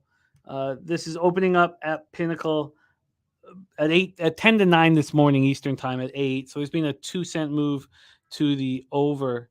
From a money line standpoint, again, this line has not been out for very long. Luzardo is sitting at minus 138. Opened up at minus 135. Now minus 138. What up, Gifted Cartel? I think this is a mistake. Vasquez has not been that good in the minors. He's not been that good at AAA, but he's been really good when he's gotten the opportunity in the show. At Scranton, Wilkes-Barre's 3-8 with a 4.76 ERA, 1.53 WHIP, 91 Ks and 40 walks. Hasn't been very good. The K to walk ratio is his problem. It's the reason why he's not pitching in the majors right now. He can't seem to get strikeouts when he needs them, and he walks too many batters. But he gets a lot of soft contact, and he steps up. And I don't know how much faith I have in Luzardo right now. But he's been very good at home, and that concerns me. Maybe I should look up just his last few home starts. His last start was 6-2 loss at the Rangers, 4 earned runs, 3 jacks, over 5 1/3. And the Yankees are smashing lefties, 267, 824 OPS since July 1st. The Marlins aren't hitting righties.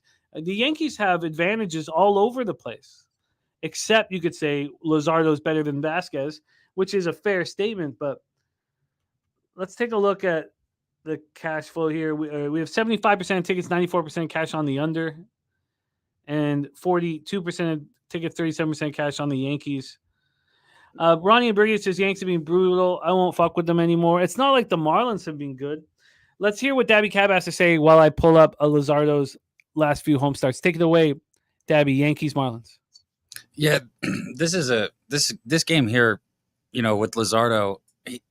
On the season, he's been up and down. I think you hit it on the head when you said he's got the advantage in the starting rotation here, but I don't trust either of these guys, Jimmy. I really don't. I'm not usually rushing to the window to bet overs with the Yankees or the Marlins, but this is a situation, especially in the first 5. I fully expect both of these guys to give up 2 to 3 runs. A first 5 over is something that I would look at here, and I actually might end up betting it. I haven't bet it yet, but I don't see any reason why both of these guys. I don't see either of them. Vasquez absolutely won't go through 5, and I don't think Luzardo goes through 5 without giving up a couple runs either. He had a good start at home against Colorado. The last start against the Tigers, he allowed 4 runs over 4 2/3 at home. Yep. Yeah, you know what? I just think this is a mistake, a line mistake. I don't think that.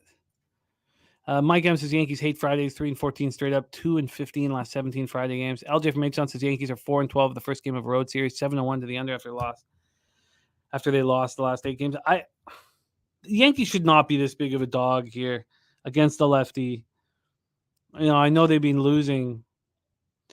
Alfred says, is it Vasquez for sure? No, it will be for sure when the books list them. So right now the books have unknown pitcher. And I probably want Vasquez. I think the Yankees are live here. I really do. I think that they shouldn't be this big of a dog. The Marlins aren't that good. And I know the Yankees have been hurting people, and all the trends are against this spot. So it shouldn't be a double up spot. It should just be a full game Yankees. And that's what I expect to do. A plus money. And I should probably just make it action and bet it soon.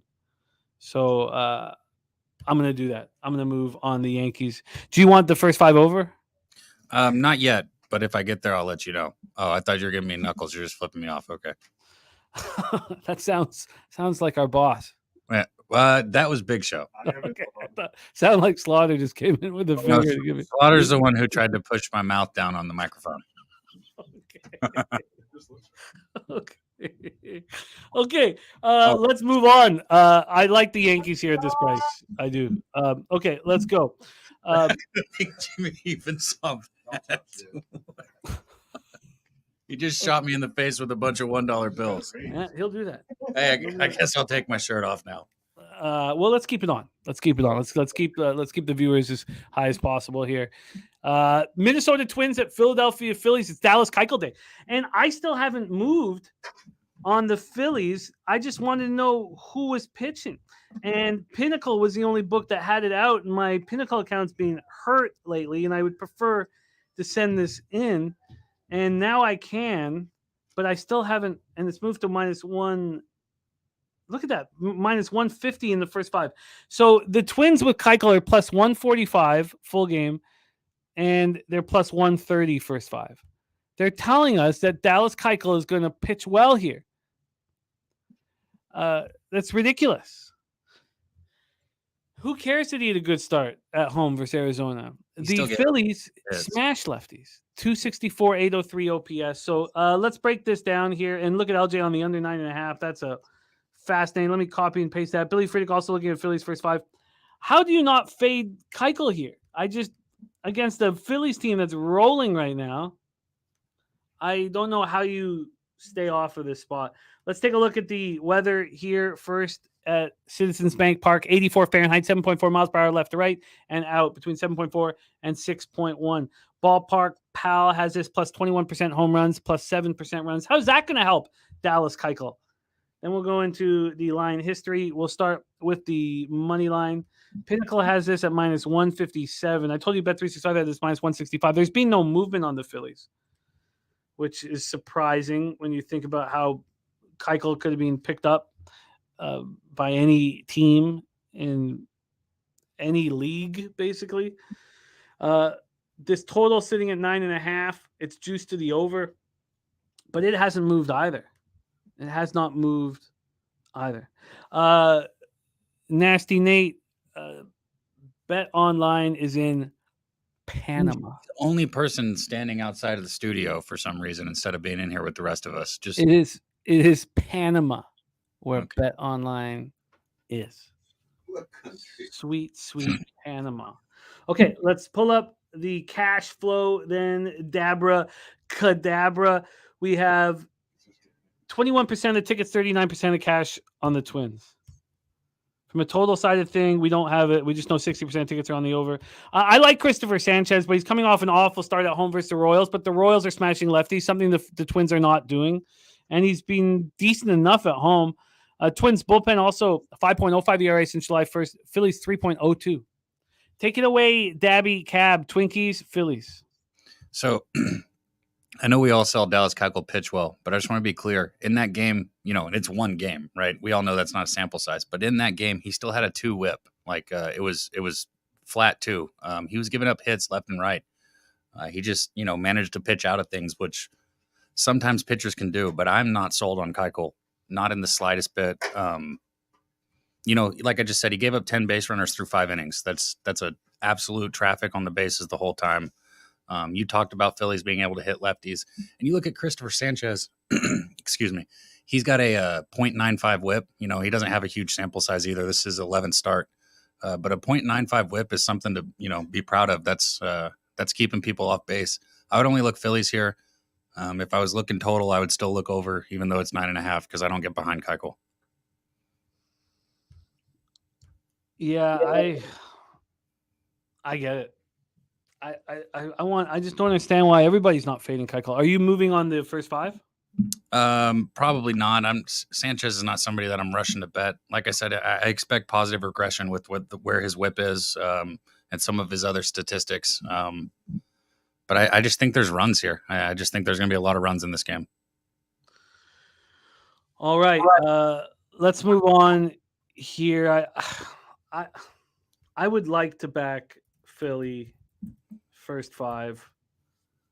I would like to do it, but this market is concerning, and I don't know if I end up getting to the window. But I got to do it. I got to do it. Who cares if he had one good start? Didn't strike out a batter. I got to do it. He had 10 base runners. All right, let's move on to the next spot on the board here. Oakland A's, 33-82, 15-41 on the road at the Washington Nationals, 15-66, 22-34, a homer at Nationals Park in Washington, D.C. Let's get to the weather here. And Nutflush Allen says, what team total can you get on Philadelphia?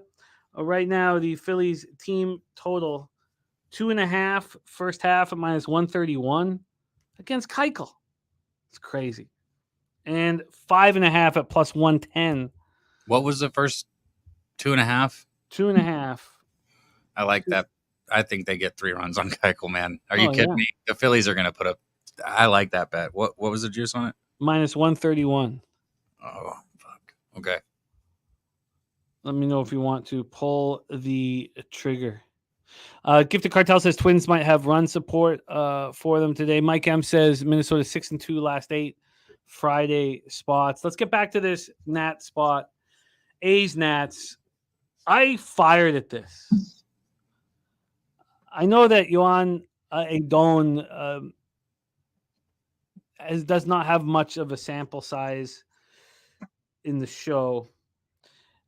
In 2022, he went 1-12 with a 7.1 ERA. He was atrocious.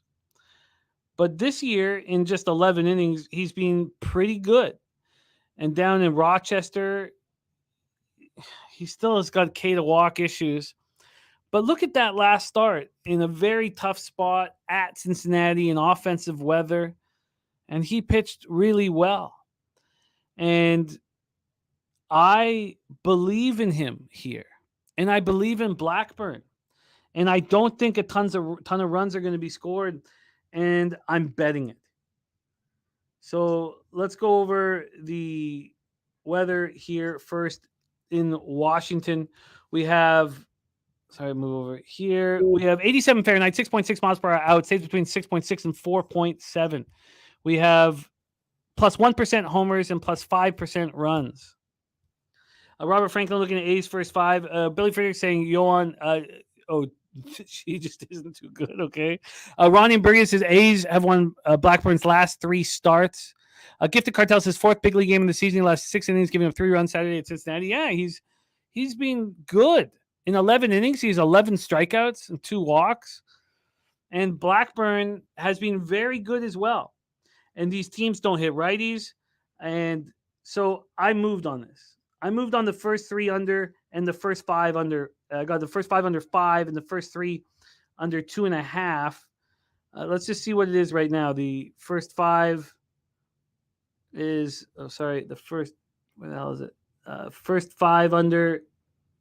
Oh, that's the wrong game. That's why I was about to freak out. The first 5 under, and this one is at 5 still, just where I bet it. Under 5 at minus 115. So there's been no movement on this total. And I was hoping that I'd come and see a bunch of movement, but whatever. Let's see the full game move. It's sitting at 9 right now. It's sitting at 9. It opened up at plus 103 to the under at Pinnacle, so it's at minus 105. So we have 8 cents of movement to the under. I like that. And then for the full game money line, we have Washington opening up at minus 105. They're now minus 110. So 5 cents of movement towards Washington. So look, I like this enough to bet it. We have 47% of the tickets and 77% of cash on the under. I like that. I like that the under 9 was initially plus money and now it's, juiced. And Nationals have 74% of tickets and 83% of cash. I like that too. That tells me that Adon is going to pitch well. The market expects him to. So I've moved on this. First 3 under 2.5, first 5 under 5. Take it away for us, Daby Cab. Floor is yours. The unders where I'd look definitely too if I was going to bet this. You look at Blackburn, his last 17 and 1/3 innings, he's only given up 3 earned runs. He's been pitching great. That last start against San Francisco, he went 6 innings, gave up no runs. And you look at, baseball is a game of trends. I don't care if you're talking about the best team or the worst team. It's trendy. You'll see offenses get hot, offenses get cold. The A's over their last 3 games, they've only put up 6 runs here. You look at the Nationals over their last 3 games, they've only put up 7 runs. So neither of them are really scoring any runs right now. I wouldn't, you're only worried about Adon, really, I think, giving up runs. I think Blackburn has a good start here. And I don't really, the A's don't scare me as far as a team that's going to go up there and put up, 4 or 5 runs of their own in the first 5 innings. So I think you're right where I would put my money on this one. And again, I have 3 bets today. I don't have as large of a card as most people. So if some people wonder why I'm giving out kind of what I like and not a bet, I do have my action coming up. It's just later. Yeah, no, we know how you roll. It's all good. It's all good. I doubled up on it. First 3 under 2.5, first 5 under 5. Doubled up on it. I thought that first 3 under 2.5 at -110 was telling too. The first 5's at 5. I thought that I was surprised that the line was short, and when it was short, it actually started appealing to me more. Let's move on. 7:05 p.m. Eastern. Cincinnati Reds at Pittsburgh Pirates. PNC Park in Pittsburgh, Pennsylvania. Our friend Ron Crawford has given us the spreadsheet play of the day, and it is the Cincinnati Reds at -103.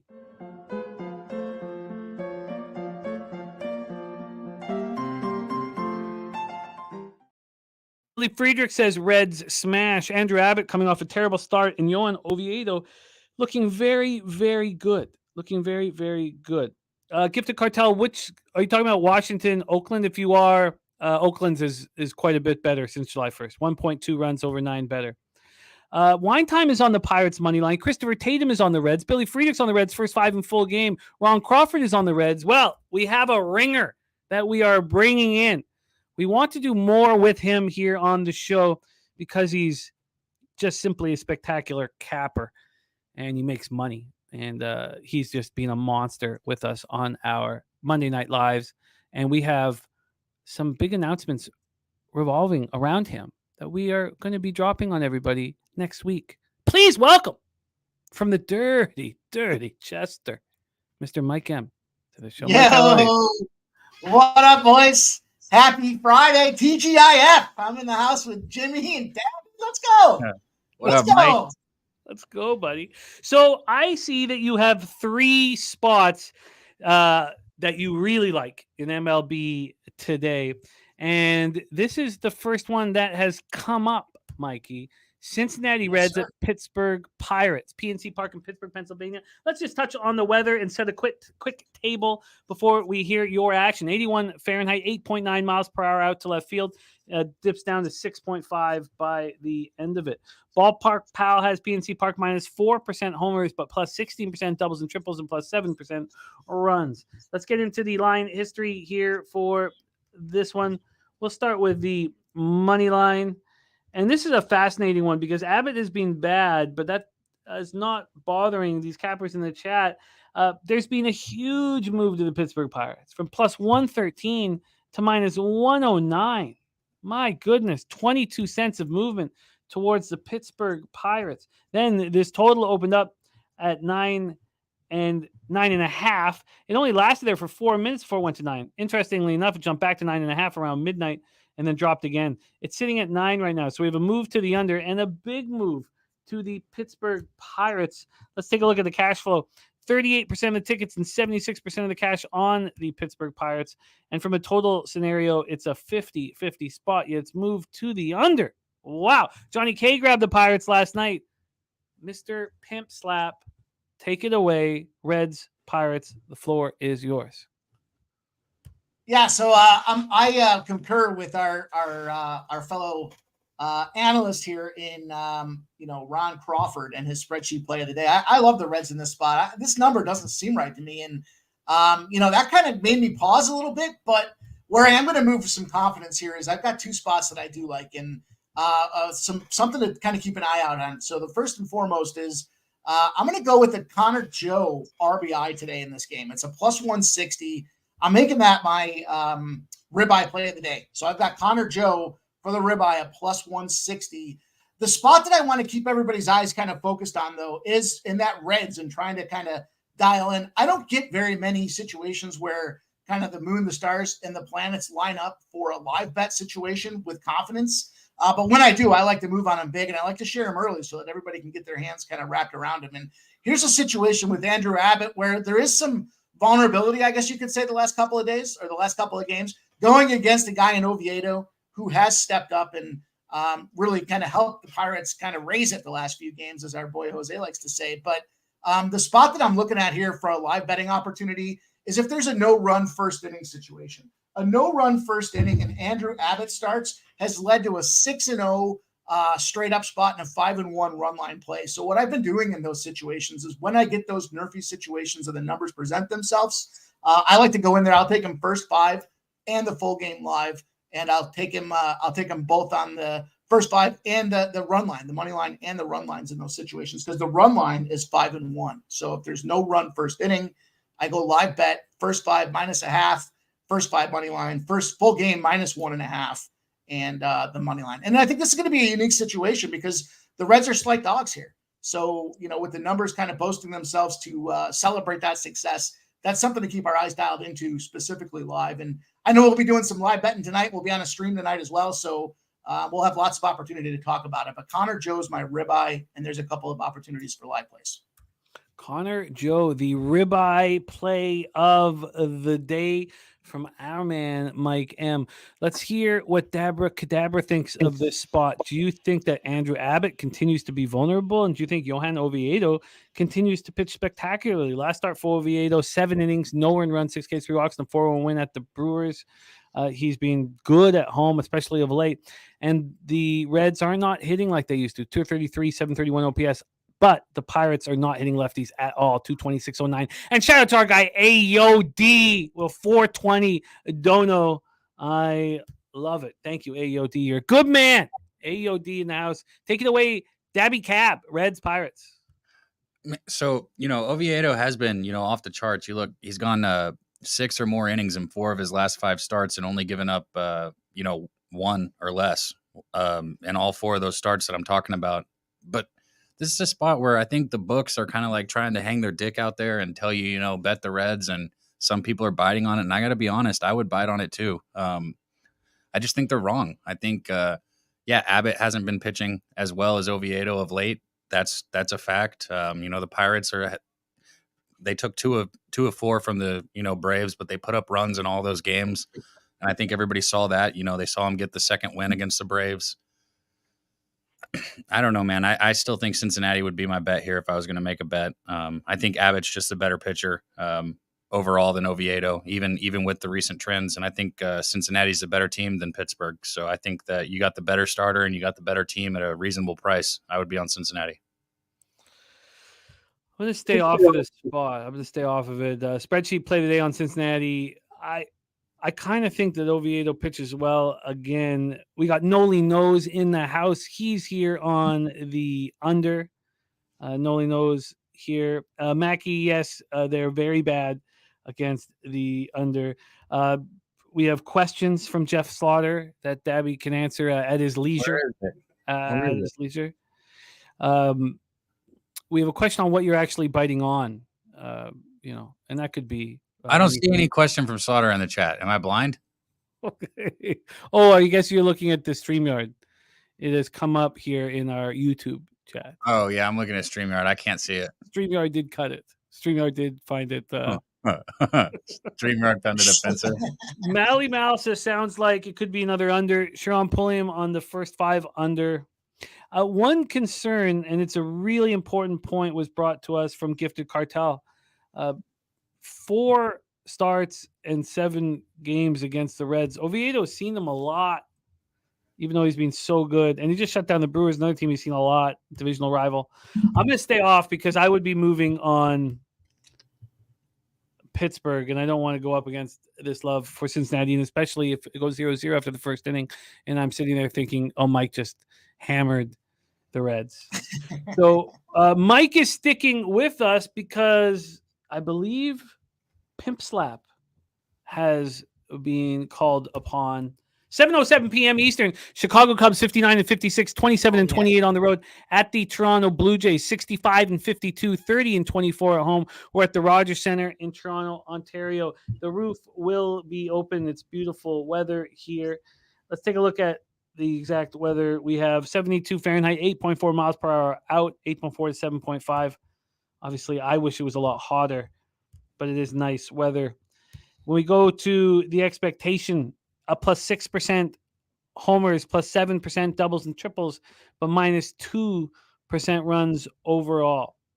Tom Miggins in the house. Saturated says, go Cubs, real deal prime. Says, best pitching in baseball, talking about these Blue Jays. We have Javier Assad going up against Jose Barrios, and Barrios is being very, very good this season. Big bounce back season for him. This opened up this total at 9.5. It opened up at 3:54 p.m. and only lasted there for 36 minutes before it moved to 9.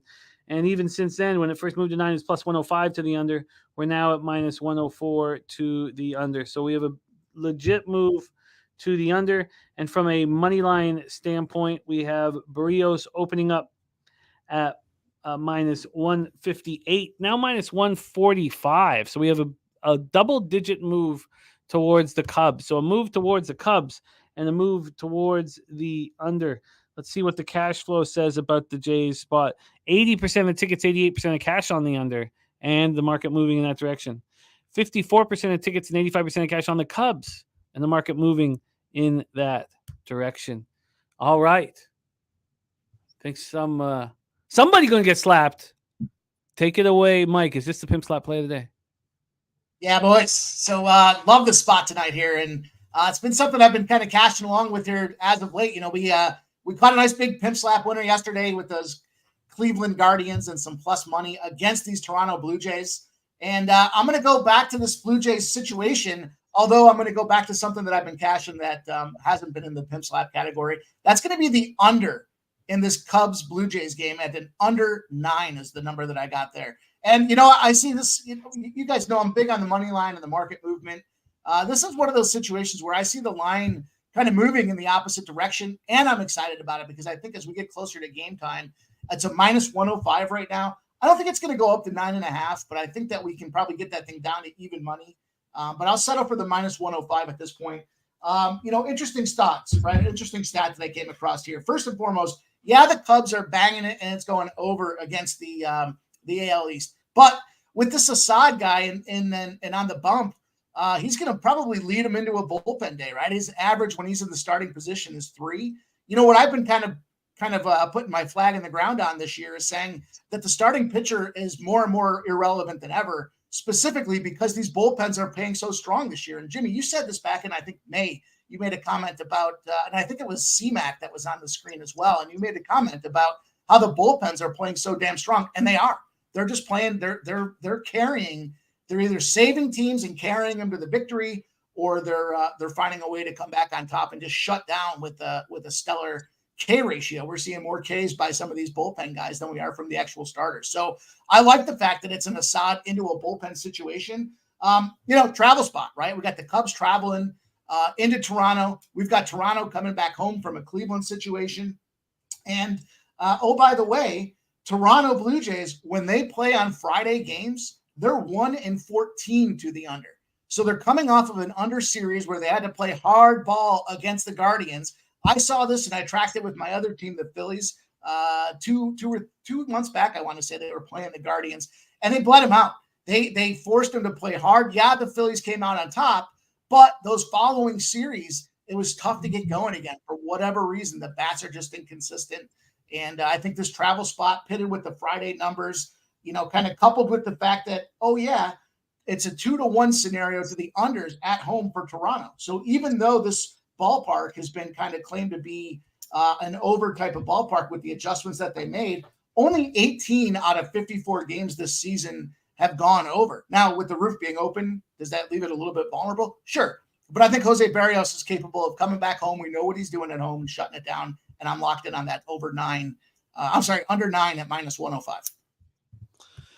I like the look. I think it makes sense. Let's hear what Daby Cab thinks about this spot. Barrios coming off a 5-4 win at the Red Sox. Not his finest performance, 3 earned runs over 5 2/3.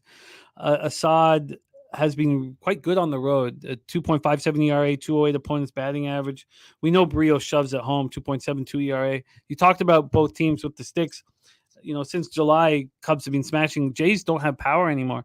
241, 716 OPS, and both bullpens have been very good. Let's hear what Daby Cab has to say about this spot, Cubs Jays.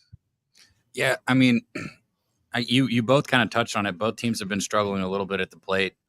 You know, I know the Cubs have won 3 of their last 5 games, but they've lost 2 of their last 3 road games, and they've really struggled offensively in those games. You know, to back up what you guys are saying, in recent games, they've only scored 8 runs in their last 3 road games. I think their offensive struggles here continue with Barrios, like you said. And then you look at the Blue Jays, and their last 3 games, they've only put up 4 runs. And you go back to the last 4 games, they've only put up 7 runs in those last in the whole Cleveland series. They only put up 7 runs total. And that, like I said, baseball's just trendy. And the Cubs, they've only put up 6, 7, 8 runs in their last 3 games. Both these teams are kind of trending down when it comes to the offenses. I think both of these starters are in a good position to have a good start. I think Assad is, who I would worry about a little bit because I don't like his strikeout to walk ratio. He walks a little bit too many people for me. I don't like getting free passes. But other than that, I support the under in this one. Yeah, I like it. I think it all makes sense. I'd like to join you on it, and I plan to join you on the under 9. Pimp slap play today is in. I got asterisks around it. I think this all makes sense. Mally looking at Cubs first 5 and the under first 5. Quinman says it feels like an under. We had Stephen Hairston all over this under as well. And Noli knows saying Assad will go 5, and that Tijuana 2-seam is filthy. All right, we're going to move on. Now we have one more look from our Mike M, and it's not on this game, but it's on the game right after. So why don't we keep you here for this breakdown, Mike, if you don't mind.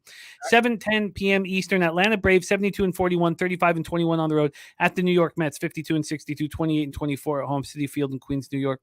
It's funny. I was thinking sort of our guy Razor Sharp picks Gambler's first glance, because the first glance for me on this game was, you got to take the Braves against Miggle.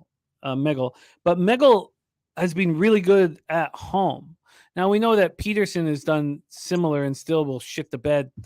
But Miggle at home, 2.79 ERA, 216 opponent's batting average. He's allowed just 3 home runs and 38 2/3 at home. His ERA on the road is over 8.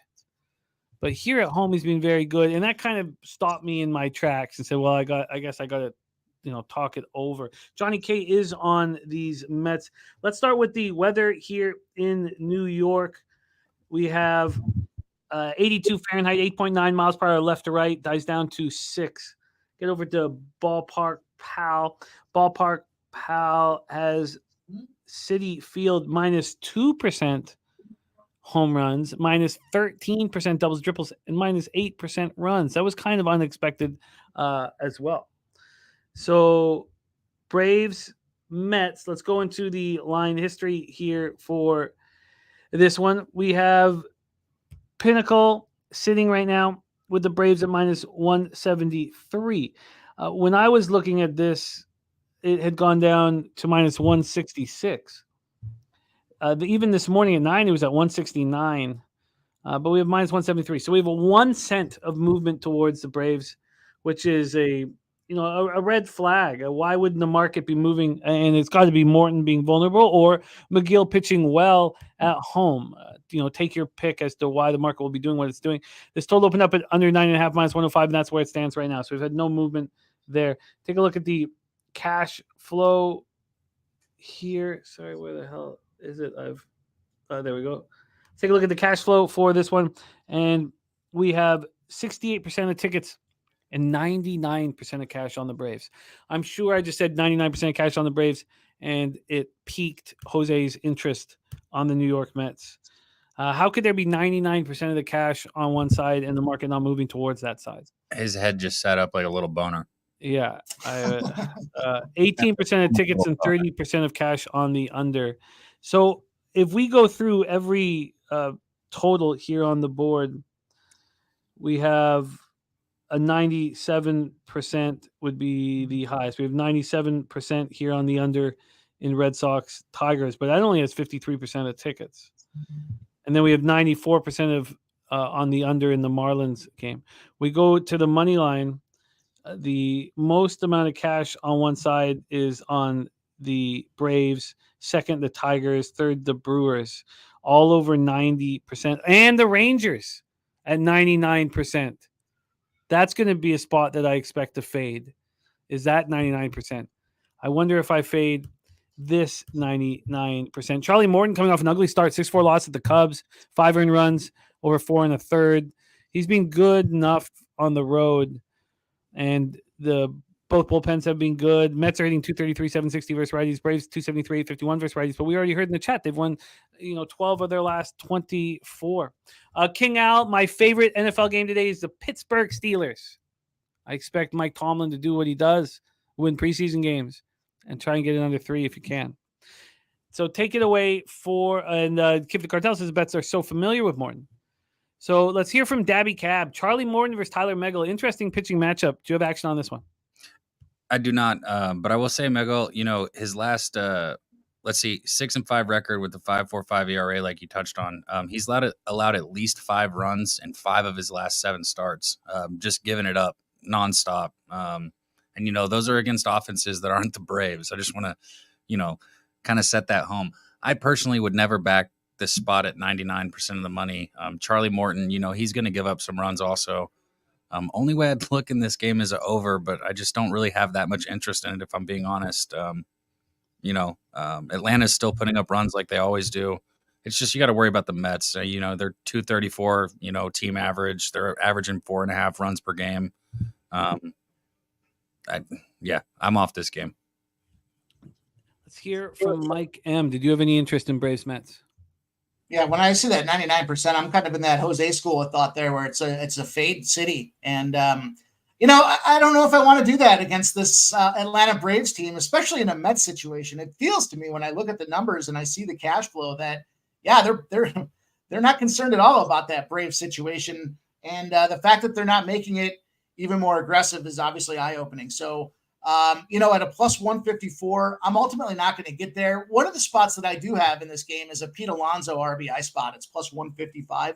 This is a guy I'm going to look for throughout this entire series. I'll probably run him each day of the series. When it comes to the RBIs, I see a lot of guys jumping into the game, and it's fun, and it's something different to root for. Be aware or be cognizant of these numbers, though. When you see guys like Austin Riley, yeah, he's crushing it and killing it at plus 110. There's not much value on this guy to hit an RBI. Matt Olson at plus 105 to hit an RBI. Is there a high likelihood or higher probability than not they get it done? Of course there is. But the benefit of these spots where they're plus 155s are you can go 2-1 and still turn a profit, or 1-2 rather, and still be even. So just some things to look out for. When it comes to that numbers below 140, I get a little wary. But for Pete Alonso at plus 155, I think it's worth a shot. And again, I'm going to ride it all weekend. I'm going to ride Pete Alonso's RBI spots all weekend and see where it gets me. But you can lock me in for an official one with it's not the ribeye. It's just an actual play here with Pete Alonso plus 155. Pete Alonso RBI plus 155. Something that I was thinking about Alonso. Sorry, Jimmy, I didn't mean to interrupt you. I was thinking about Alonso coming into this. I don't know why. That would just be a gut. I don't have stats like Mike, but when we were looking at this game, it hit me. I was like, I think Alonso does good here against Morton.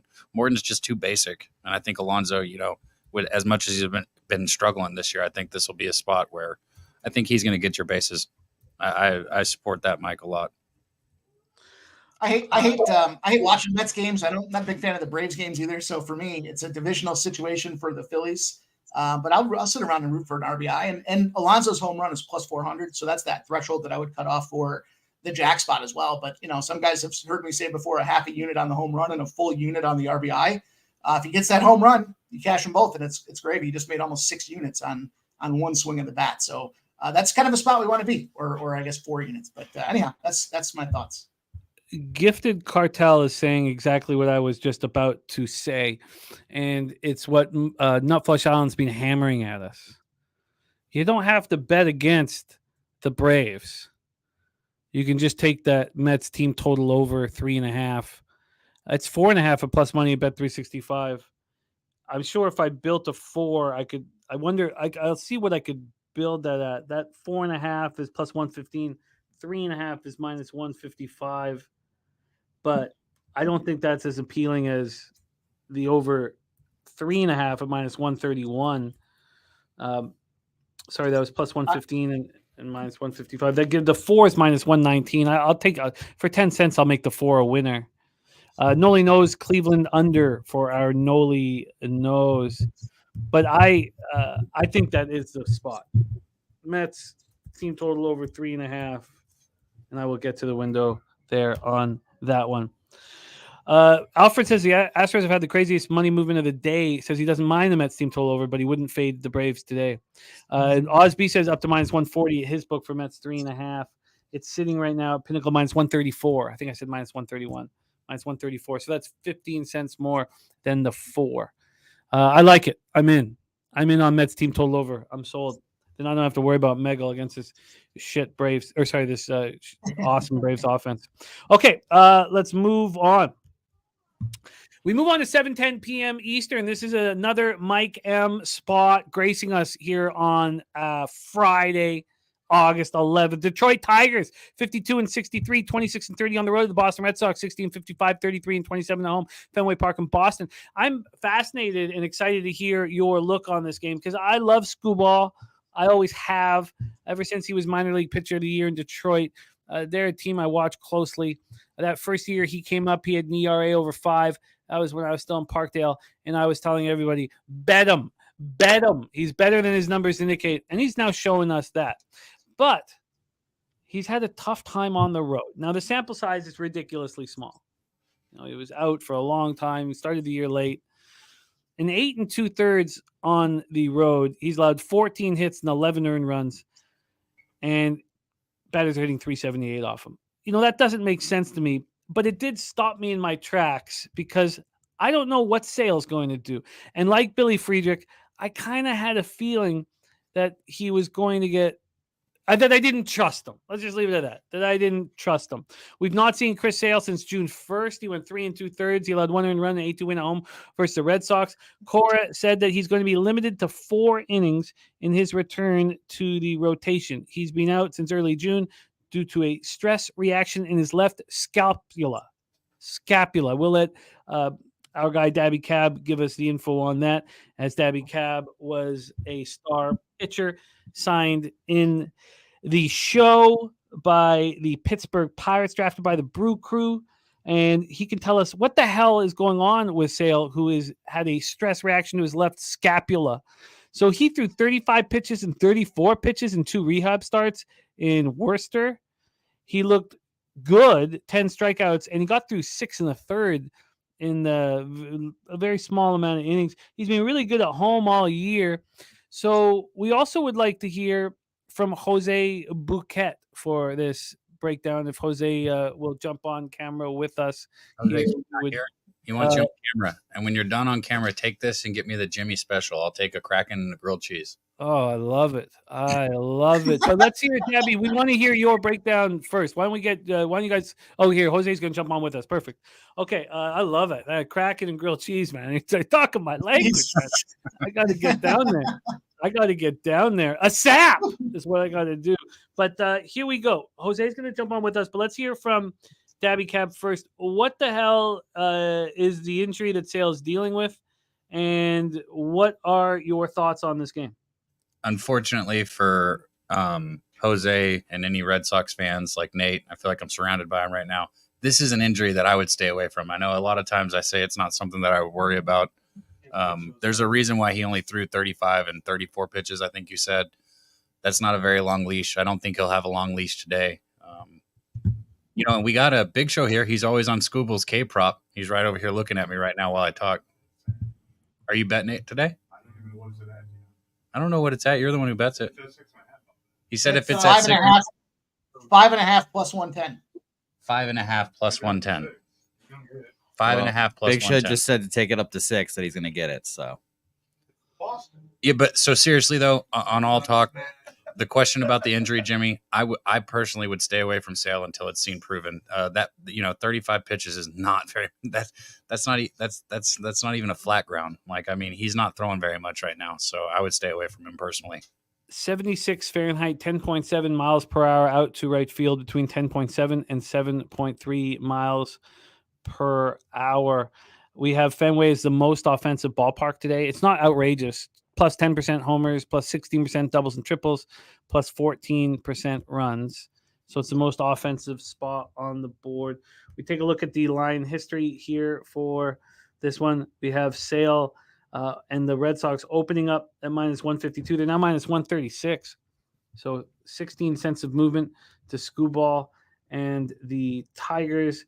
And then when we take a look at the total in this one, we're sitting at 9, slightly juiced to the over. It opened up at 9.5, and this didn't open up till 7:51 this morning. So it only lasted at 9.5 for 37 minutes before it moved to 9. Here we go. Red Sox action. We're going to hear from Jose Bouquet. But first, Mike M., this is one of your best plays on the board. Take it away, Mike. Yeah, buddy. So this is a great spot, I think, for an under today. So, Noli knows, get your ears opened. And I know you're excited to hear that, I'm sure. But, Detroit Tigers, Boston, both these teams are Detroit's last game was an under. But Detroit mashed up Minnesota with a ton of overs. I got kicked in the so many times on that series against Minnesota. I didn't even want to look at that last game. I literally couldn't physically look at that Detroit-Minnesota spot, and I had to move on from it, even though I think it still came in for the under. The Red Sox, on the other hand, playing against Kansas City, definite under spots, first fives and full games, the 5.5s and the 10.5s. That was as sweat-free of cashers as you could get across an entire series. And here we go again in a spot where Detroit Tigers stink against lefties. Boston Red Sox not doing their own share against lefties, but let me give you something that really jumped off the page at me as a system that I've been tracking when it comes to higher than average K rate scenarios against the MLB. So when the home guy, and now I get this sale hasn't started since May.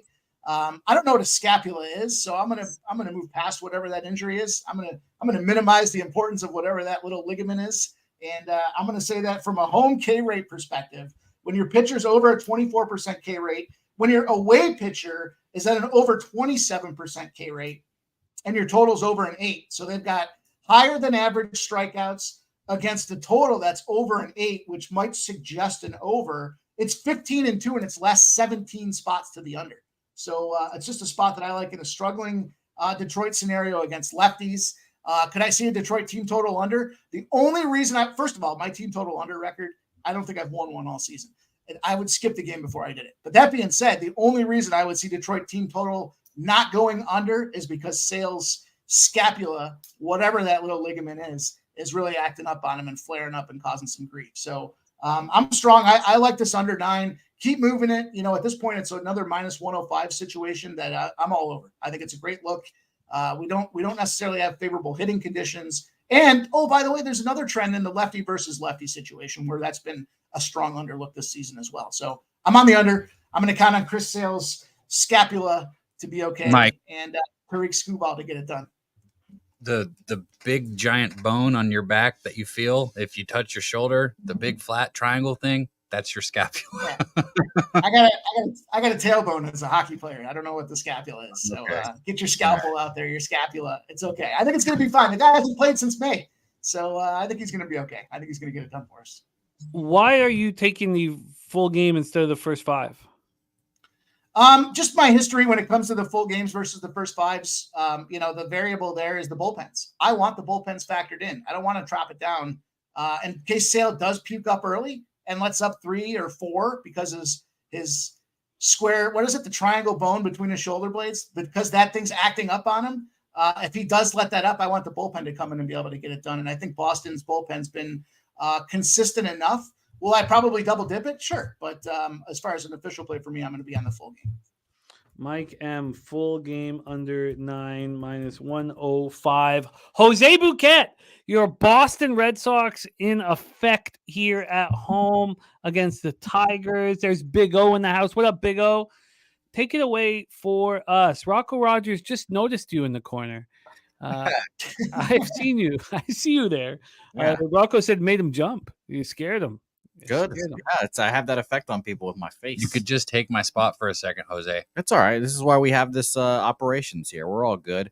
Yeah, I like the under here as well. I'm glad to hear that Mike is on, and I'm on the first 5 under. Jimmy, I'm assuming you're going to jump on it too. I believe in Skubal to pitch well. Obviously, the Red Sox offense can be ass from day to day, so we'll see. And this is a lineup with a shitload of lefties. So Story's back today, right? Yeah, he's been back, but I don't think he's got a hit yet. So he did. He did. I watched him. Thank God, got one. He doubled. I think he got big double. Yeah. But yeah, so he hasn't been hitting on all cylinders yet, and I'm not surprised by that. So I took the first 5 under here. I think I got 4.5 minus 108, I believe it was. But yeah, first 5 under for me. And the ticket split for the cash and stuff on the under, it's like 50-50, but 90% of the money is on the under. So that made me feel better about it as well. And then we have a question from Gift to Cartel. It says, how can you go under when Skubal's 1-1 with a 5.59 ERA and 2 career starts against Boston? It's because of who he is now. He's now an elite pitcher in Major League Baseball, and he was an elite pitcher last year. You want to look at his 7-8, 3.52 ERA, 237 opponents batting average. Last year in one start, he got lit up 4 2/3. I imagine. Why don't we take a look at when that start was?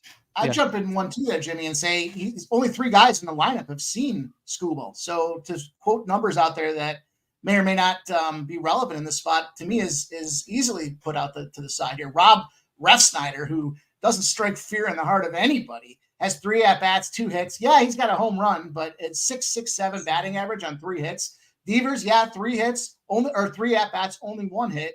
And then Trevor Story, he's got 2 at-bats with no hits on the guy. So he's effectively shut down that offense. Whether they can get the scoring production to back it up for him to get the wins is a different story. That's where I think that those starting stats for these pitchers really don't matter as much these days, because just because he's the number 1 in the lineup going against other top tier pitching staffs doesn't mean that the offense is going to help carry him through there. And so that's what he's been seeing, is that Detroit's offense has gone flat when he's going out there standing on his head. I will just say that Rob Refsnyder killer, and yes, Noli, it's a good impression of me. It is. Shout out to Noli. But Rob Refsnyder is a lefty killer. He's hitting 341 against lefties this year. So shout out to my guy Rob. It's just a memory for Jose. Sorry, for Noli. Just a memory for Noli. That didn't come out of his mouth. That was just a memory of our friend giving your Jose impression. It was a great impression. Mike M has delivered here, but we haven't heard from Daby Cab. He talked to us about the scapula. But are you moving on this game, Daby? No, I'm not betting this game. My 3 bets are going to be in 2 of the later games. This isn't a game that I have. I don't like betting people on their first start back. I mean, I'd maybe look at the K prop at 5.5 plus money, but I think that's interesting to be where it's at. All right. Hope you're having a good time at Bet Bash, Aloha, East Side, Rolla. All right. I wonder what Pete's up to right now. Like Pete just was like, I don't know if you got this picture, Jimmy, but he sent me a picture of him in a white blazer. Oh yeah. I was like, oh my gosh. I want to know why Jimmy gets grilled cheeses from you and drinks, but you won't go get me one. Well, Jose doesn't get me those. I go get them on my own accord, man. Oh, okay. Yeah. It's also like 10 in the morning or whatever it is, 12. Bar's not open yet, Cap. Relax. Okay, Mom. Okay. We move on, but before we do, Jose, thank you for joining us. Jump on if you got other action. Also, Mike M has given us the full game under 9 in Detroit, Boston. He's given us the under 9 as the Pimp slap play of the day in Chicago, Toronto. He's given us Connor Joe RBI as the Ribeye play of the day. And he also gave us Pete Alonso RBI. That's not the Ribeye play of the day, but a spot that he is attacking. Mike M, it is a treat to have you pop on. We are in the process of building graphics for you, and Pub Sports Radio's got a big announcement involving you here that I can't wait to help promote. You're the man, Mike. You're the fucking man. Roll with me on Monday night if you can, because your ROI is just stupid. It's stupid. Your ROI is otherworldly. So please join me on Monday if you can. Mikey, any last words here for the Capper Sporting the Show? No, man. Thank you guys. Thanks for the opportunity. I'm excited here. I got on the big screen with my guy on a weekday show, and it's something I've been following for a long time. So truly an honor, share the screen with you boys here, and appreciate everybody in the chat throwing their support out there. Pub Sports Radio for giving the forum and the opportunity. It's not about yesterday, though. It's about what we do today and how we continue to stack for tomorrow. So let's keep building those bankrolls. Let's keep making those live opportunities where they make sense. And appreciate everybody, man. Shout out to all you guys. So thanks again for the opportunity today, Jimmy. We love you, Mikey. There he is, Mike M. All right. Daby Cab and I will handle the rest of the card, but hopefully Mike will stick in our chat and deliver the goods deliver the goods. All right, let's move on. Los Angeles Angels, 8:10 p.m. Eastern, 58-58, 27-30 on the road at the Houston Astros, 66-50, 31-25 at home, Minute Maid Park in Houston, Texas. Reed Detmers going up against Justin Verlander. Detmers, the lefty. Verlander back in Houston. His first start with Houston went very well. 7 innings, 7 hits, 2 earned runs, 1 homer, 4 Ks, and 2 walks in a 3-1 loss at the Yankees. Let's move on to the line history and the cash flow. First off, we also need, no, we don't, because the roof will be closed. So let's go into the line history here. We have the money line up first. The money line in this one, Verlander, I have a feeling that we'll hear. I can't wait to hear it. I should say this line's moved so far towards the Angels. Maybe it's become a point where people want to move on the Astros, but this is a 32-cent line move to the Angels. I mean, that is absolutely monstrous. Absolutely monstrous. Let's take a look at the total for this one. We have this total sitting at 8.5. 8.5, the under at -115. The under is now at -105. So we have 10 cents of movement towards the over 8.5. LJ from H-Town says Astros versus lefty day. Says team total over 4.5. Astros are 22-8 versus the division last 30 games, 5-14 versus Angels, 5-14 versus the Astros last 19 games. Eric Jones says Astros in a 9-1 straight up spot. Angels 9-3 to the over spot. This is a monstrous move here. Let's see if the cash flow supports all of this. A giant move to Houston. We have 61% of the tickets. To Los Angeles. 61% of tickets and 83% cash on Houston. That's just nuts. Absolutely nuts that there would be this big of a move, towards the Angels. It's just absolutely wild. 44% of the tickets, 85% cash on the under.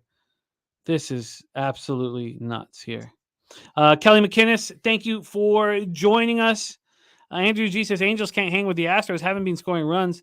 Detmers got lit up in his last start. 9-7 loss at home versus the Mariners. It was him against Castillo, and they both got touched up, and I did not expect that.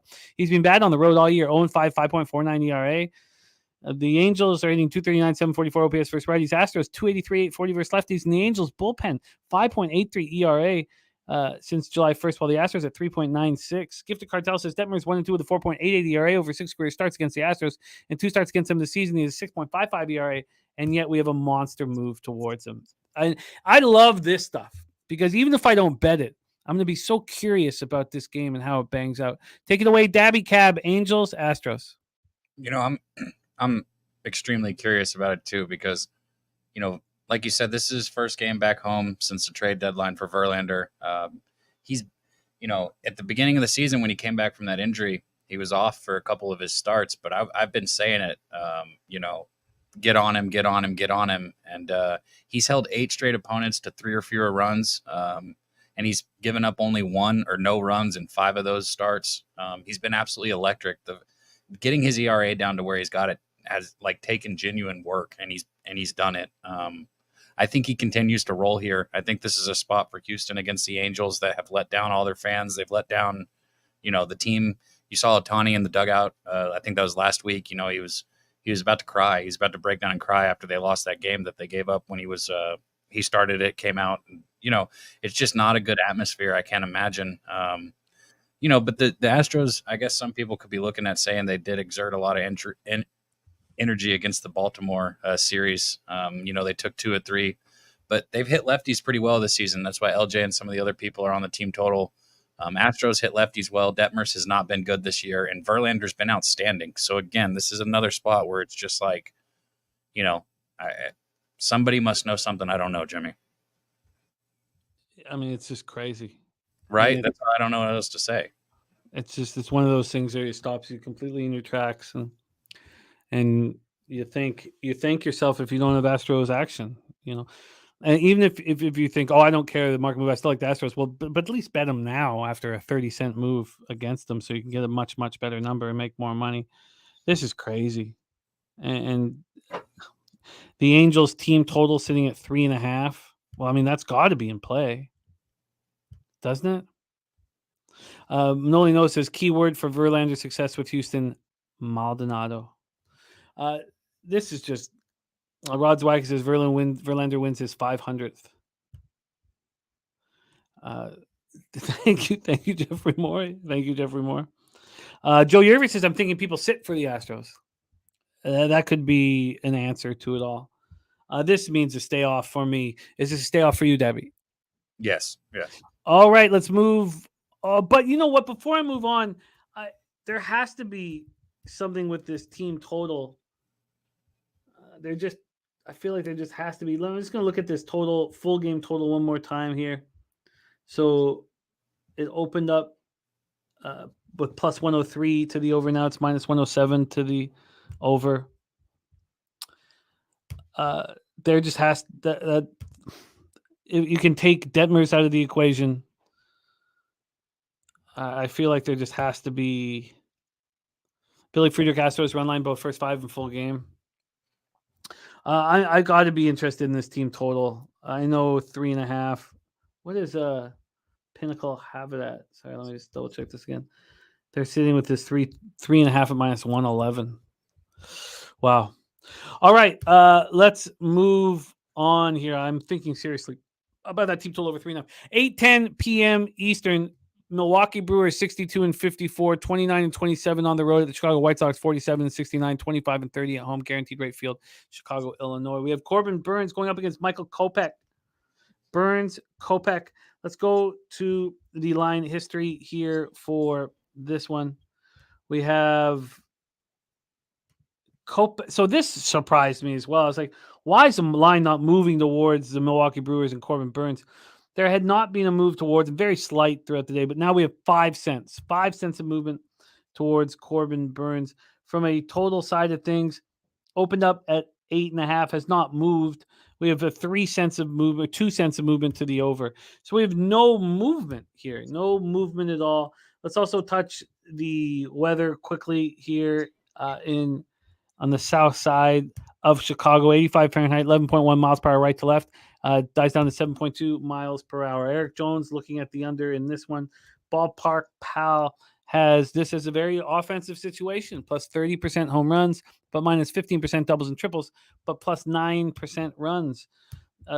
Burns' last start was very good. At home versus Pirates. Quality start, 6 innings, 2 earned runs, 5 Ks, 4 walks. Rod Zawacki also liking the under in this one. Kopech coming off a good start at the Guardians. He's had issues with tipping his pitches this year. He's been a tricky pitcher to figure out because when he tips his pitches, he gets lit up, but he can also be very good. Brewers aren't hitting righties, 244, 709 OPS. White Sox, 234, 652. And the Brewers bullpen, almost a full run better than the White Sox bullpen over 9 innings since July 1st. Take it away for us here, Daby Cab, Brewers, White Sox. Burns, decent in his last outing, 2 runs and walked 4 hitters in the 4 innings. You don't want to see those 4 walks. Turned out in a no decision for the Brewers against the Pirates, but in the month of July, he's got a 1.85 ERA, which is absolutely outstanding. 3.42 on the year, but with the 9-6 record and already 139 and 1/3 innings pitched, he's doing what a ace does for them. He's got 141 strikeouts, so that's just outstanding too. He's averaging more than a strikeout per inning right now. And this is a point, Jimmy, where it's like every game is huge for Milwaukee. They're going against the Reds, at the top of the division. And this is the start of a 10-game road streak here for the Brewers. I like to think that the Brewers got to get one here with Burns, and that they got to know that. They're not a team that I really like betting on here, but that's the way that I would be looking if I was going to bet this game. It would be the Brewers here. They just don't put up enough runs for me. So under, really, anybody talking about an under, I get it. Kopech is just your only curveball here if you're going to take the under. 91% of tickets, 93% of cash on the Brewers. 91 and 93, and yet no market move. I wouldn't bet them. 75% of tickets, 70% of cash on the over, and again, no market move. I will. Billy Figgs says White Sox 4-1 since the Anderson Ramirez fight. I would love to be on Corbin Burns, but something isn't right. Maybe the line's just a sharp line.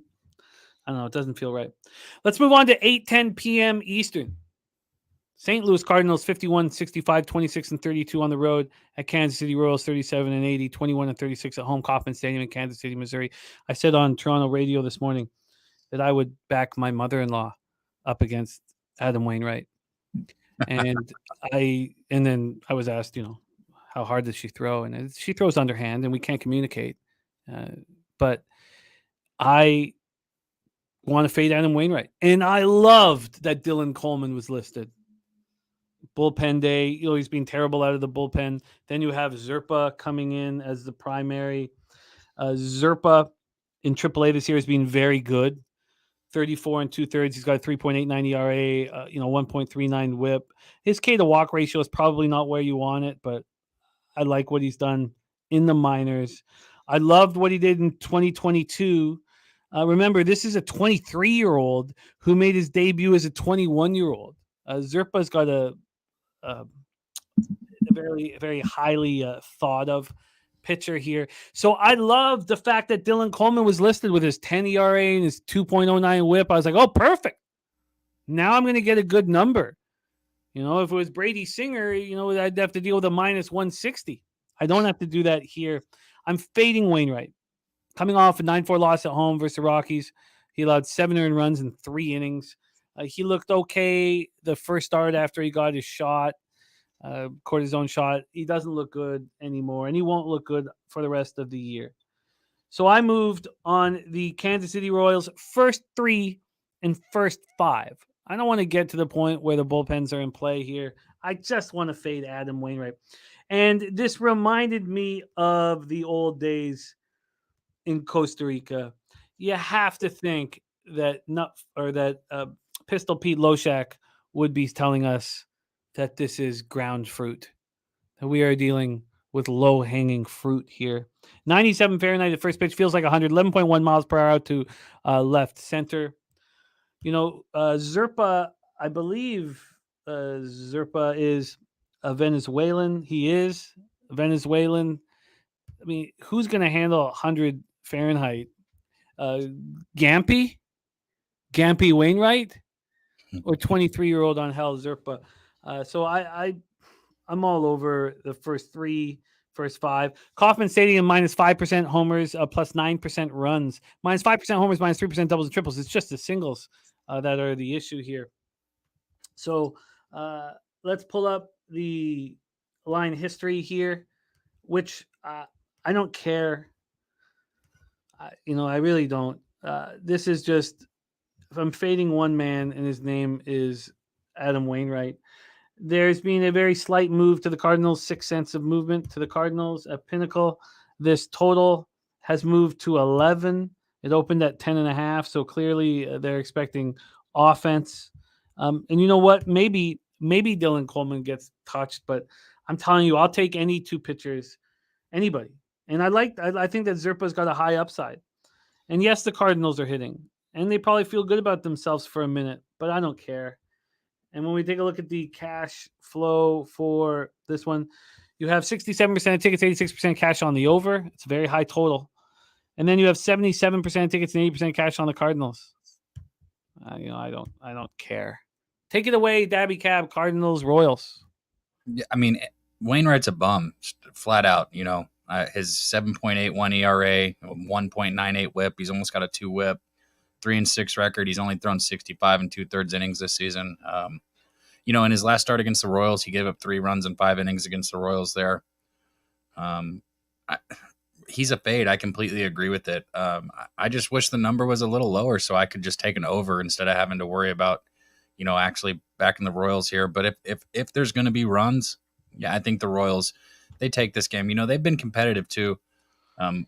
For Royal standards, they've been competitive lately. And, the Cardinals have dropped 3 of their last 4 series, including that loss to the Rockies. I know they took that series against the Rays, but that was more about the Rays just not hitting than anything in that series. So yeah, I like it. If I had to make a choice, I'd be on the Royals with you. Yeah, I made it. I doubled up. I got the first 5 minus 105, the first 3 minus 110. Those numbers are still available right now at Bet365. Wow, look at that. Wine Time says his buddy Hagen Danner from Huntington Beach High School just got called up to the Blue Jays. Oh, that's dope, man. That's dope. I will be following that closely. Very, very, very exciting. Any friend of yours would be a friend of ours. So I love it. One time. Thank you. I'll keep an eye out for that. All right. We have got a lot of our young stars for the Jays that are close to low baggers. Tiedemann, our number one pitching prospect, is family friends with Noli Nose. So Noli Nose changed his diapers. Now he's in the show. Troy Torrance says he's the only player on Toronto he will root for. Okay, well, thank you, Troy. That's all we asked for. Memorabilia 1777 says Rays only have 12 wins over the last 32 games. Look, I need the Orioles to win the division so bad, and I hate.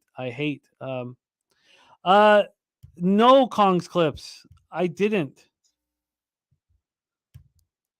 But I need to find that out. Really, a MMA low bagger? I wonder. As you know, I would feel like if that was that Clint would have reached out, but I meant to do this yesterday, so I'll copy and paste that. Thank you for reminding me, Kong's clips. I need to figure out what's going on there because need to give love to the family and all that. So I'll look into that. Thank you for reminding me. Okay, yeah. Royals first 3 and first 5 for me. Let's move on to 9:40 p.m. Eastern. San Diego Padres at Arizona Diamondbacks. We're at Chase Field in Phoenix, Arizona. Noli Nose says Wainwright should have retired with his catcher. Yes, he should have. And it moved to, isn't Molina in Puerto Rico? Doesn't he own a basketball team? God, that would be the life. Would like to move to Puerto Rico and buy a basketball team. All right, Padres, Diamondbacks, and Chase Field. We'll go right to the line history here. The Snell Nelson. And Nelson has these wild splits, extreme splits, where he's so bad at home and he's good on the road. This total opened up at 9. It's dropped 5 cents to the under from -106 to -111. We go over to the money line here. We have it opening up the Padres at -164. It's moving against them. We have 6 cents of movement towards the Arizona Diamondbacks. So let's see if the cash flow is on Arizona here. It is 70% of tickets, 78% of cash on Arizona. Line moving towards them. From a total standpoint, 69% of tickets, 73% cash is on the under. Blake Snell, it sucks. He's having such a great season, and his team is atrocious. No heart. He had a good start, an 8-3 win at home versus the Dodgers. He's done his job. He's been spectacular. 2.61 ERA, 164 strikeouts in 124 innings. And what else can you ask for? He's only allowed 12 home runs in 124 innings. He's a monster. He's been so good. On the road, 2.41 ERA, 207 opponents batting average. Ryan Nelson at home, the opponents are hitting 356 off him. In 48 and the 30, he's got just 25 strikeouts and 19 walks, and he's allowed 10 jacks with an 8.01 ERA. Coming off a bad start at Minnesota. He's just bad. But you trust the Diamondbacks? Hitting 228 with a 676 OPS versus righties. Padres 245, 774. The Diamondbacks bullpen's the worst in the league since July 1st. 6.16 ERA. Padres just 5. Take it away for us here, Daby Cab. Padres, Diamondbacks, and we have 3 games left on today's card. So I got action here. The Padres have just been terrible, but if there's another team that's, been close to that bad, the Diamondbacks, they're just, losing a lot of baseball games here. Both these teams should be extremely eager to snap out of these losing streaks. But this is just a spot for, Blake Snell. You said all that could be said about him. Absolutely outstanding. I think he's been the best pitcher in baseball this year. And I'll go out and say that. Like, if I had to pick like one pitcher who's been the best, I think it's been Blake Snell. He's only given up 4 runs in his last 3 starts, multiple scoreless innings throughout those starts. I think he's going to shut the Diamondbacks down right here. And I think Nelson is vulnerable to here's the thing. We know how big of a letdown this Padres team is, and all this, we can go on and on about it, but we also do know who they have in their lineup. And at any given point, they can put up runs. I think this is a spot where they will put up runs. I expect Soto and Kim, some of the guys at the top of the lineup, to get on early. I think they get ahead early. And because I think that they get up early, I'm going to go ahead and be on the Padres here first 5. Padres first 5 Run line. On the run line. Okay. Did you tweet this out? I have not tweeted anything out yet. No. Well, let's line shop for you on the Padres first 5 run line. See where the best line we can give you is, for our record keeping purposes, the -0.5. Oh, let's go with it straight to Pinnacle. Maybe Pinnacle will give it to you because they're not listing right there. We have -112s, -0.5, but I wonder if Pinnacle can beat that. Padres first 5. Padres first 5. We go to the first half, and we're -0.5. -115 there. So the best we can give you is the -112. Oh, these are dice game books. They don't count. Oh, my bookie. There we go. -112 at my bookie and -112 at Bet Online. -112 at Bet Online for Daby Cab. Cab opens up his account with the Padres first 5 -0.5 at -112. And that brings us to our poker tournament on Wednesday. This Wednesday, Jose will be hosting it. Bet Online. That is the password. It is I can't even think. But it does need to have the capital. Case sensitive. Case sensitive. Thank you. Case sensitive. Jose always knows what I'm talking about. So the capital P, the capital S, and the capital for NFL. It is case sensitive. That's the password. Pub Sports NFL. Jose and I already signed up. And we need people to sign up, man. And there's extra prizes. We have extra prizes. The Bet Online's giving out $309 tickets to the top 3 for their Sunday night showdown. That's a $109 tournament. That's a big one. And the winner gets entry into the Pub Sports Cappers contest. And there is a $50 bounty on the head of one Jeff Slaughter.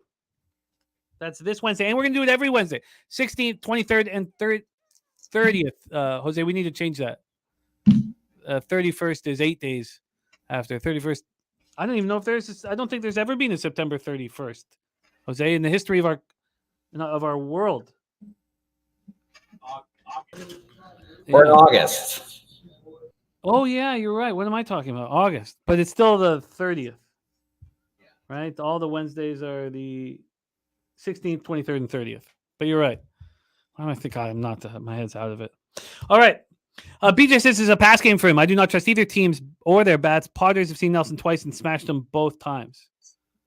Sorry. Yes, I was thinking September 31st, real deal. Yes, and you can check it out at Bet Online. Now, it starts at 8 p.m. Eastern. Now, they did put it together for us. Now, it's different than what we had last year. We can change it because they haven't set up the next one, but they're 15-minute levels, and we start with 75 big blinds. Basically, is how it breaks down. 15-minute levels, 75. Oh, we also have other news for the poker tournament. We also have big news for the poker tournament. Von Polo says, getting ready for the baby shower. That's why I've been quiet today. Respect, Von Polo. I'm going to tweet that out as well to get some gifts for you, my friend. But another news for the poker tournament, you can buy in for the first 3 levels. You can only buy in 3 times max. But for the first 45 minutes, if you get knocked out, you can buy right back in. So there's going to be extra cash involved in that one. So, and we need lots of people so we can keep doing these tournaments. Okay, Daby Cab's on the Padres. First 5 minus half minus 112. I'm off that. Our man BJ has his best bet right here on the Seattle Mariners money line, 5 units. And Troy says that's not bad. Says 15-minute levels with 150 big blinds would take forever. Okay, cool. Parlay Angel, you're the man. Now a member for 9 months. You're the man. Joey Marinaccio, the Dapper Capper on the Padres -1. So I said during that Met series after that first game that I was just going to bet the Orioles every day. Since Saturday I've been doing it. They had a day off on Monday. I'm 3-2. There's 2 losses in with the Astros, so I'm up. And I don't want to bet them today. And the market is telling us that I should bet them today. Ooh. And the reason why I don't want to bet them, obviously, is they're traveling. Baltimore just had 2 home games. They're playing at home. The other reason is that the Orioles, Cano and Batista are taxed. They can't pitch today. And maybe that's for the best. Batista does not look very good. The Mariners are winning baseball games. LJ from H-Town is on the Orioles money line at plus 124. The thing is that when you do something like this, when you say, okay, I'm going to bet a team every day or whatever, you have to stick to it. Mm-hmm. You can't pick and choose when you're going to run with it. And so that's making me think that I have to do it. But I want to talk it out with you guys. Stacks play today. Rodriguez over 1.5 bases. BJ best bet is on the Mariners. Jimmy, look, I've only got, this is my second season publicly tracking MLB. I was only up like just under 3 units last year and like 12.9 right now this year. But that was exactly what I told myself. Like, I thought long and hard about it. I was like, look, if I'm going to bet something, I'm going to stick with it. Like, because baseball is a game of averages and anything can happen on any given day with any team. And I know that's any sport, but it's more so with baseball than other sports. So all I'm saying is I agree with what you're saying. If you're going to stick with something, stick with it. It's important in baseball, in my opinion. I agree. But what I would prefer to do, Daby, is not bet this series and wait till they go down to San Diego. Sure. Yeah. When you stay off, you're not losing money. That's one thing I always tell myself too. But you'll see. I mean, I know like with my Darvish bet or with taking the first 5 over in the Rangers games, or there's been other pitchers that I've, backed and I've told myself I'm going to stay with them. Snell's been kind of one of them this season. I was just saying I agree with that. You got to stick with it. You got to stick with it. You got to stick with it. And maybe after we talk this out, I will stick with it. I don't like seeing BJ on the other side. So let's discuss first weather. 68 Fahrenheit, 7.9 miles per hour in. It's beautiful in the Pacific Northwest right now. We have the T-Mobile Park minus 3% home runs, minus 11% doubles and triples, minus 8% runs. Tied for the second least offensive situation stadium. Then we'll go to the money line here to the full game. And, until I'm losing money on this proposition, I don't understand why I don't just keep betting it. I should just keep betting it. But, God, this is a tough spot for the Orioles. We have the Orioles opening up at plus 128. They're now plus 125. Very surprising that there's no movement to this Mariners team that's being on fire. Then we'll go to the total in this one. We are sitting at 7.5. This opened up at 8. Will Hill still hanging the 8, moved to 7.5 at 9:23 a.m. So they expect Gibson to obviously pitch well. And Andrew G says, if you can't bet this, it's okay. You have futures, but he's going to be on the Mariners. And Rookie Bobby says he has a future for Batista for American Sign. He may have killed that 2 nights ago with the Tucker Homer walk-off. Yeah, interesting, Ricky Bobby. What a bet that was. You must have had that at just a ludicrous number. Okay, so let's take a look at the cash here, and maybe that will just tell the tale that I can stick with it. 44% ticket, 66% cash on the over, but the market's moving to the under, so that's not helpful at all. And then for the cash flow, we have 68% of tickets on the Orioles. God. And then 53% of cash. That's shocking. It's just shocking that 7 out of 10 people would want the Orioles, who are traveling across the country and can't use their best bullpen pieces, against a team in the Mariners that slept soundly in their own bed last night. Kyle Gibson, 11-6, 4.50 ERA, 1.28 whip. He's done everything asked of him. He's been an inning eater. He's stepped up in big moments, coming off a 7-3 win at home over the Mets, 7 innings, 3 runs, 9 Ks, 1 walk.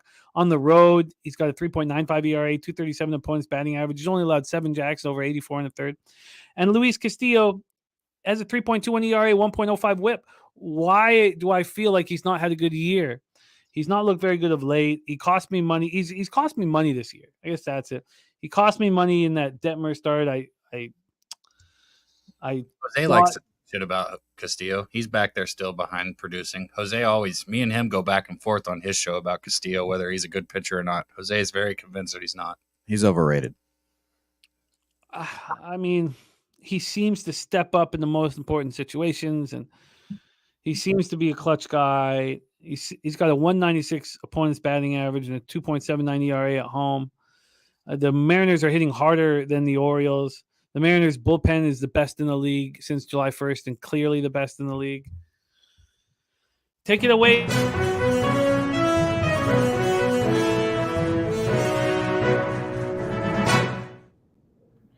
Alek Manoah at AAA. Wow. They've sent him down to AAA, to Buffalo. Be fun to go down there and check him out. Wow. Okay. Billy Friedrich says, here's one for Jose. Jets not making the playoffs this season. Okay. Gibson, Castillo, Daby Cab. Take it away. Look, I would agree with you here, even though, I just said stick with your averages. I wouldn't go against Castillo here. I've been on the side of saying that he is a good pitcher. He's lost me money this year too, though. Hasn't been good when I bet on him. But at home, he's been stellar. 5-3 record at home. He's got 13 starts this season, so it's a decent sample size, a 2.79 ERA, like you said. What's going to be fun this game is what the Orioles do is they work the count, and you'll hear me bitch and moan about teams like the Guardians or the Brewers or the White Sox. Approach at a plate like what your team's approach is. You can see it like throughout the whole team. It's systemic within the lineup, and those teams notoriously have no approach. The Orioles, however, are the exact opposite. They get up there and they work pitchers, they work counts. And Castillo being a guy that likes to strike people out, that's a tough situation for somebody like him. Somebody like Darvish or Castillo is somebody that I'd watch for against the Orioles because of the fact that those two pitchers like to pitch to the strikeout, and these teams work. The Orioles are going to work the count here, so that is one advantage I think the Orioles will have in this spot. But personally, like I said, I would go with the Mariners at home. Mariners look like they're playing playoff baseball again right now. I think they could actually even, make a playoff run, a playoff push, kind of like they did at the end of the season last year. I think I'm going to catch my season win total over with them, in all honesty. They still have work to do, but I'm shocked at this line. And what are they right now to make the playoffs?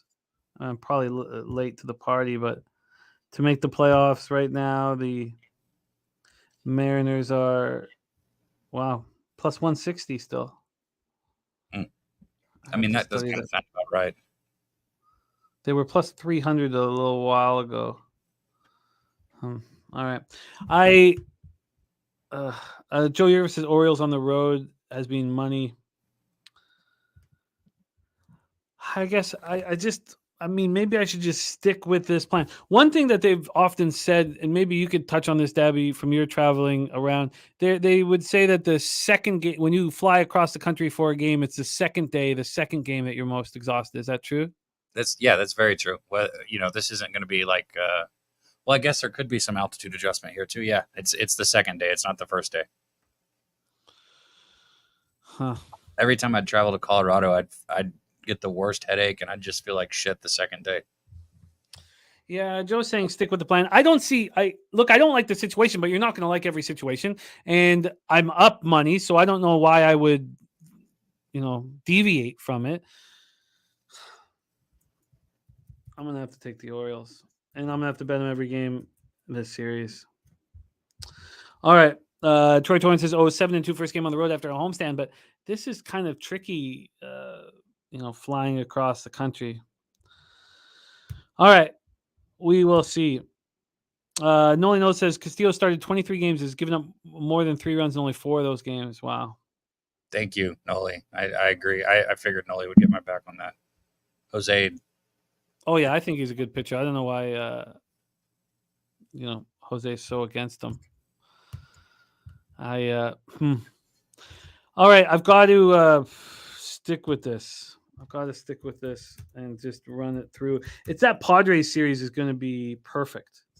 I think the Padres series is like, the perfect spot to back them. When Jose doesn't like Dominican Republic pitchers, I think that he's just prejudiced. It's fair. He didn't want to pitch for his country, folded up in the World Baseball Classic time. He was too pussy to come get his ass whooped by the Venezuelans out there. So we know what that was. But I'm on the Orioles money line today, Jim, by the way. Got to keep it. Oh, wow. Guys, Yeah. saw on our YouTube a short just got posted, and on the short, it's got a Miss Pie in the front, and it says my pee hole on the front of the thumbnail. This is gonna succeed. I think this video is gonna be one of our best. All right. I'm going to have to stay with the process. Joe Yergin says you and our thoughts on situation are not profitable long term, believe me. And Londo says keep riding the Orioles. Okay, let's move on. We have 2 games to shut down the card. 10:10 p.m. Eastern, Colorado Rockies 45-69, 20-39 on the road at the Dodgers, 67-46, 34-20 at home. Dodger Stadium in Los Angeles, California. Rance, by the way, says Gibson, no thanks. Don't let a vividness bias affect you with Kyle Gibson, because the 35-year-old's never pitched better. We all have a vividness bias of him being terrible, but that's in your head, and that's not. If you've been fading Kyle Gibson every start, you're down huge dollars. He's 11-6. Rockies, Dodgers at Dodger Stadium in Chavez Ravine. We got big tits Lance Lynn on the bump going up against Austin Gomber, who's been very good. We'll start with the weather here. Joe Yurkovich on the Rockies, first 5 plus 1.5. Holy shit. Ooh. Plus 1.5 at minus 122. 71 Fahrenheit, 9.8 miles per hour left to right. Out to right field. 9.8 down to 7.7. We'll go up to Ballpark Pal here. Jesus Christ. I've got this stat in front of me. In 142 plate appearances this month, the Dodgers are 173 runs created plus versus lefties. Jesus. They're raking. Even since July 1st, 260, 266, 844 OPS. They're just a professional outfit, man. Plus 14% homers, minus 5% doubles and triples, plus 3% runs. Gomber, Lance Lynn. Let's pull up the line history for this, our second to last game on the board. This total opened up at 9. It dropped to 8.5 at 7:54 a.m. From a line history spot here, we have the Dodgers opening up at minus 298. They're now minus 288. So 10 cents of movement to the Colorado Rockies. Let's take a look at the cash flow here in this one. We have 91% of the tickets and just 71% of the cash. So 9-29 for the Rockies. So it seems like there is some sharp action on them. Joe Yurkovich on them as well. Let's go to the total for this one. We have 46% of the tickets and 67% of cash. Oh, excuse me. Sorry. We have 79% of tickets and 84% of cash on the over. Joe Yurkovich says Lance Lynn at minus 300. No way, no how. We know the problem with Big Tits is he can't get lefties out. And there's Profar switch hitting McMahon and Nolan Jones, and then Toglia switch hitting him. This is probably the perfect lineup for him. Londo sees a lot of runs. Billy Friedrich says Dodgers scored 15 runs in Lynn's 2 starts. He's getting run support. Austin Gomber coming off a beautiful performance at St. Louis. 6 innings, no earned runs. He's been great on the road this year. All of a sudden, he's got really good numbers on the road. 3.59 ERA, 259 opponents batting average. Lance Lynn's look good in the Dodgers uniform. Rockies don't hit righties. 235, 695 OPS. Rockies bullpen getting better at 4.55 ERA, but the Dodgers done at 3.11. Take it away for us here. Daby Cab, second to last game on our show, Rockies, Dodgers. Okay, so I'm going to give numbers and statistics like we always do in just a second. But like my baseball brain here goes like 8.5 with these 2 guys on the mound. The fuck, man? Like, okay, even if Lance Lynn does pitch good, I still think he gives up 2 runs through 5 innings. And if you're asking me, do I think the Dodgers can get 3 runs off Gomber in 5 innings? Absolutely. I think they get 3 runs in 5 innings. Sitting at 8.5, the first 5 over just really jumps out at me on this. You know, I'm not going to lie. I'm a little guilty of passing over this, looking at the minus 300, just because it wasn't something that interested me. But I think there's going to be regression with Lynn. I know you said this is a lineup that could be good for him, but the Rockies are a lineup that's good for anybody. You know, let's be honest. And I don't know. I think we're going to see runs here. I think we're going to see them in bunches. I think this should be a 9.5, maybe even a 10.5. I'm shocked this total is 8.5. And I very likely am going to take this first 5 over if we can get 4.5 at a good price. Let's line shop for you. Billy Fisher saying Lynn is a pitcher you can tell in the first inning or two. He either has his stuff, lots of horizontal break, or he does not. Let's pull up. And that's a great live betting is just, it's so much fun. And then you can fix your mistakes. Rockies, Dodgers. Let's line shop for our guy Dabra Cadabra at our home base in San Antonio, where we will all be for Pubapalooza 3 at the end of March. God, I can't wait for that. All right, so we have Rockies, Dodgers, and we have 4.5s, and the market's all over the place. Some books have moved it to 5 at plus money. We have over 4.5 at minus 114 at 3 or 4 different books, and that is the best we can give you. Minus or over 4.5 at minus 114. Does that work for you? Yeah, let's go ahead and rock with that also. All right, Dabra Cadabra is in on the cab, is on the first 5 over 4.5 at minus 114. I'm going to stay off of this spot. There's Jay Peasy in that. Oh, wow. It's Fernando Valenzuela night. Are they doing Fernando bobblehead? Oh, man. I was going through some old stuff like for my card collection and stuff. I have these pictures drawn of the Dodgers in the early 80s. I got this great Venezuela is the big one. Fernando, I've got a picture of him. I would wonder, they're retiring his jersey tonight. Wow. Oh, that's exciting. Oh, the Dodgers are going to be fired up, man. What a superstar Fernando was and is. Okay, let's go to the final spot on the board. 10:15 p.m. Eastern, and our friend Matty Ice graced us with the taint play of the day. Ooh. And it's going up against the 99% of money on the Texas Rangers. And I want to do that as well. He is on the San Francisco Giants for the taint play of the day.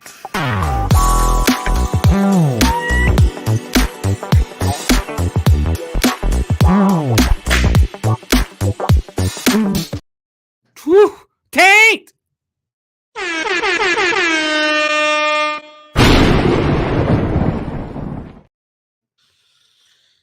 He is fading the gray wolf. DC Capro is moving on the Mariners at minus 134.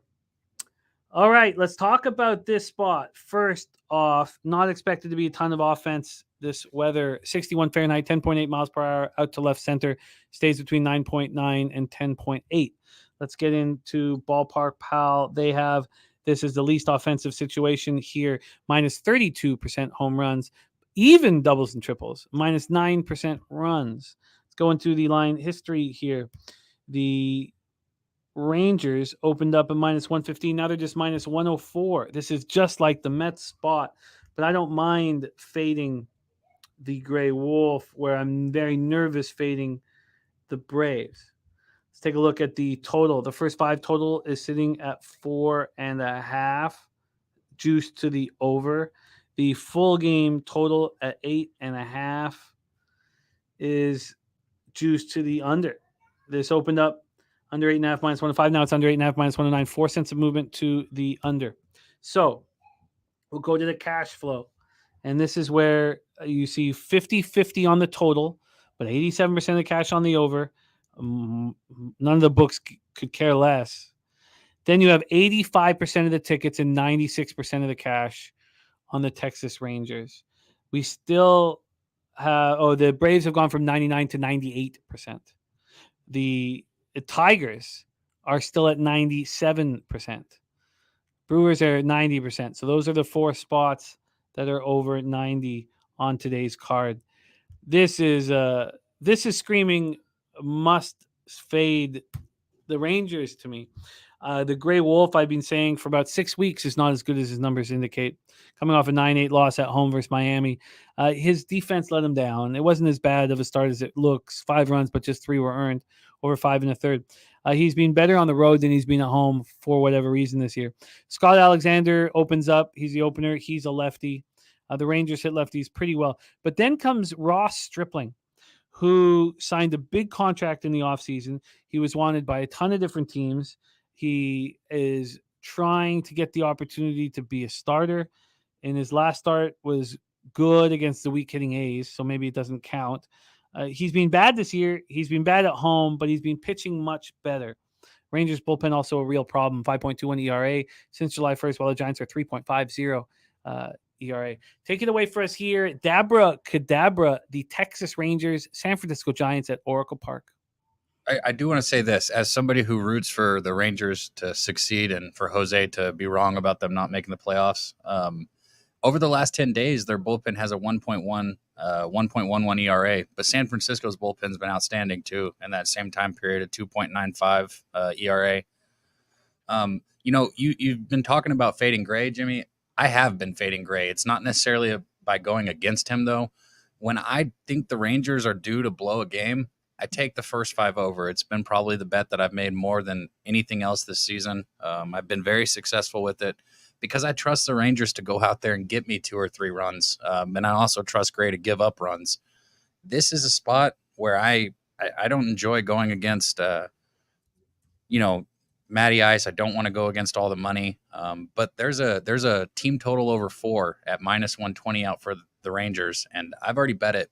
I had to. The Rangers, they have 136 runs created plus against righties in August. You flip it on lefties, that's 135 runs created plus, over 137 plate appearances. So they've got enough for the stat to, have some value.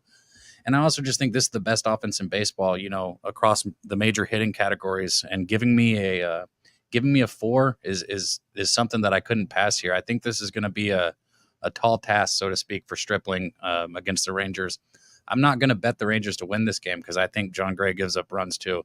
And I think all the people wanting to fade the Rangers, I could say that the first 5 over is a beautiful bet that I might also make. But I'm for sure going to take the team total over 4. What was the juice on the team total over 4? -120 is what I got. I don't know if that's changed. -120. We will lock you in. Curious to see what Pinnacle is hanging for this team total. I don't want to double up here. That's the problem. I just don't want to first 5 in full game. I think that's the safest way to play it, but I don't want to do it. Okay, so they're not giving you they're only giving you the 4.5 at Pinnacle, but at +112 to the over. I would have to build a 4. A very, very interesting spot. I just don't want to double up. Nasty Nate says the Rangers smash. BJ says, personally, I think Stripling gets smashed by the Rangers. He's an average pitcher who gives up the long ball often. Yeah, I think that he's going to pitch better here down the stretch. He looked really good in his tenure with the Jays. And, we're talking about a free agent that signed for $2.5 million more than Lorenzen. Huh. Okay. BJ says he personally thinks Stripling gets smashed. So Vince staying off of this spot and Daby Cab on the Rangers team total over. Taint play today on San Francisco Giants. I got to be on the Giants here. Yes, Londo, the taint play of the day is the San Francisco Giants.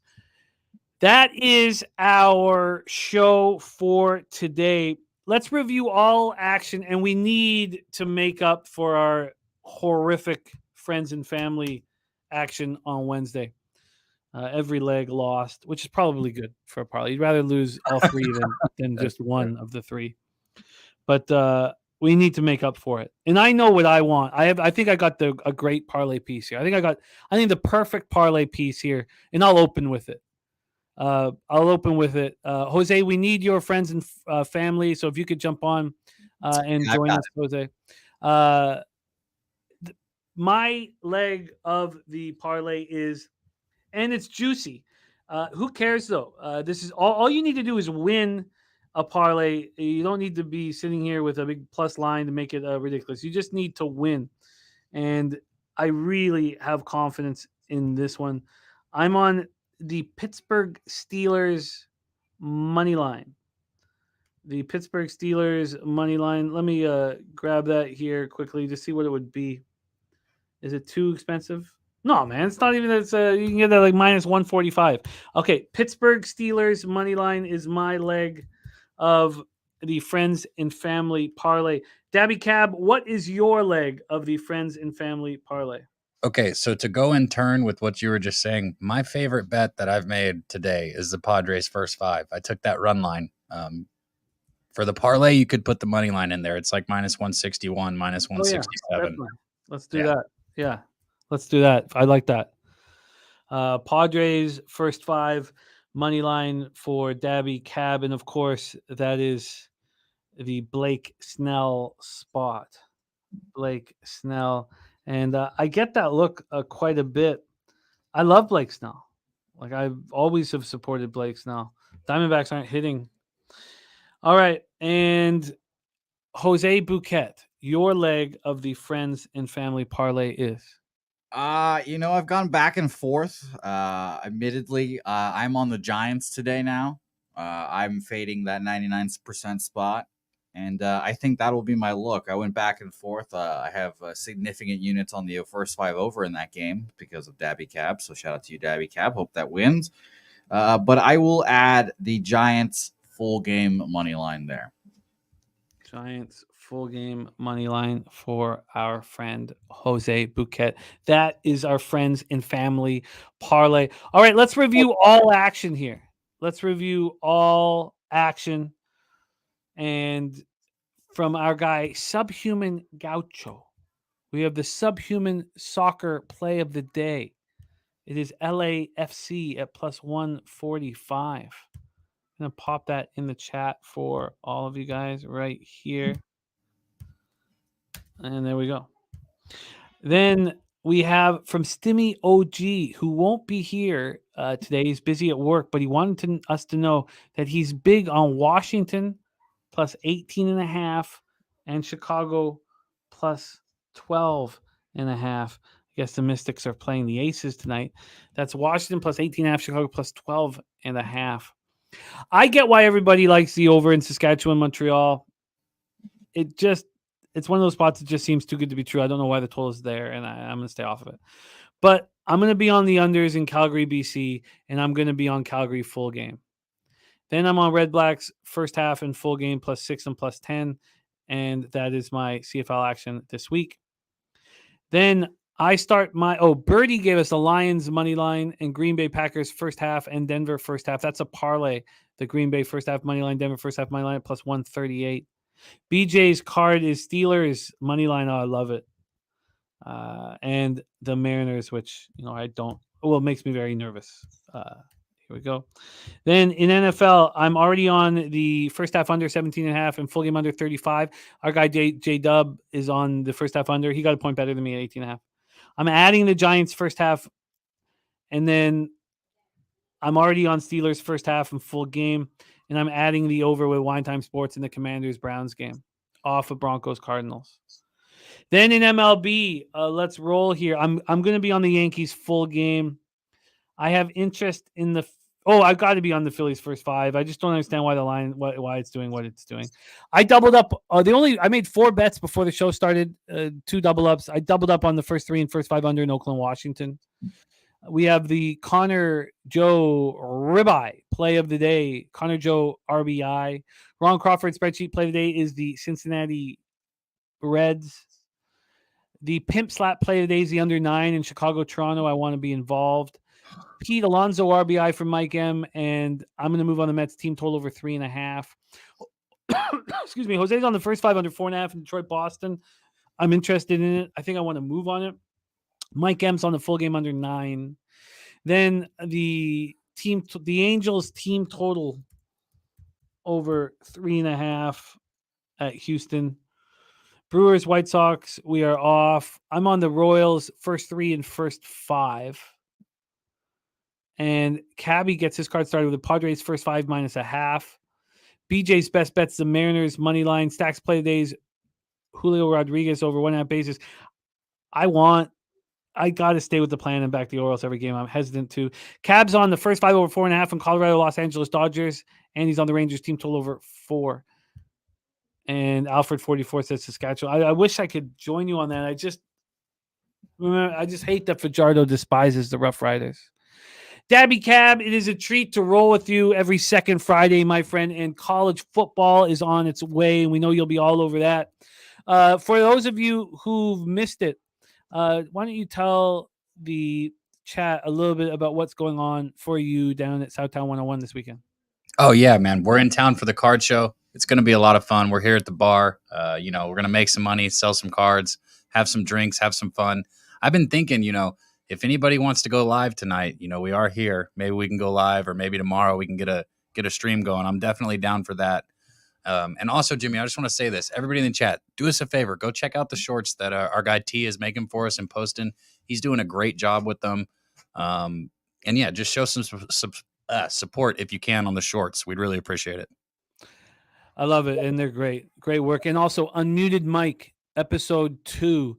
We'll be using it as our spotlight video off and on for the next week. You'll see it a lot. Please check it out. Please check it out. Rod Zawacki says the under in the CFL. I just want to say, yeah, porn stars are pretty flighty. It's not that easy getting these people to come on. So shout out to, Miss Natasha and Miss Pie, Miss Tush and Miss Pie. They were great guests. It's not as easy as you guys think. So the support goes a long ways, and we really appreciate it. Yes, and I'm working on the next guest. It's difficult to nail her down. She is extremely popular because she has enormous tits. Oh, they're huge. They're so big. So she is a pretty popular person here that we're trying to get for the episode 3, and I would like to know. We'll hopefully know by Sunday or Monday. We're talking enormous. Very well endowed. Enormous fun bags there. Okay, JT Eel wrote a Crafty Blake Snell rap. Okay, I like it. And that is our show for today. AOD says Jose has sweet tits. I don't know. I don't know if he does. I don't know. I think they're probably sloppy. I was surprised that they were as small as they were. I thought he was holding a couple of bags under his shirt, but he's not. They're pretty small, and they are. They've been slapped, and maybe that's how we should close this out, because they have been slapped, and they slapped hard.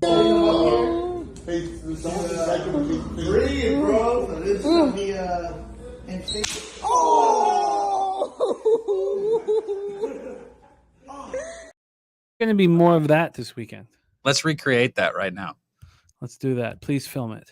Please film it. I wish I was sitting there right beside you. Have a great time with the squad, man. Do it up real nice. Please send our love to everybody, man. What a group down there already. Big Show picks in the studio. We got Nasty Nate in the studio. Jose, there's fluid all over my tits bouquet. There's Dabra Cadabra. LJ's coming down tomorrow. If anybody's in the Texas region, please come down to San Antonio, to the Southtown 101. Get it on, man. Respect. Brandon the Great says that Jose's tits are 90% nipple. Might be factual there. Might be factual. Good job, Brandon. All right, that's our show for today. Jose, thank you for all of your hard work. Those of you in the chat, Nasty Nate, XCal, AOD, Alfred 44, Most.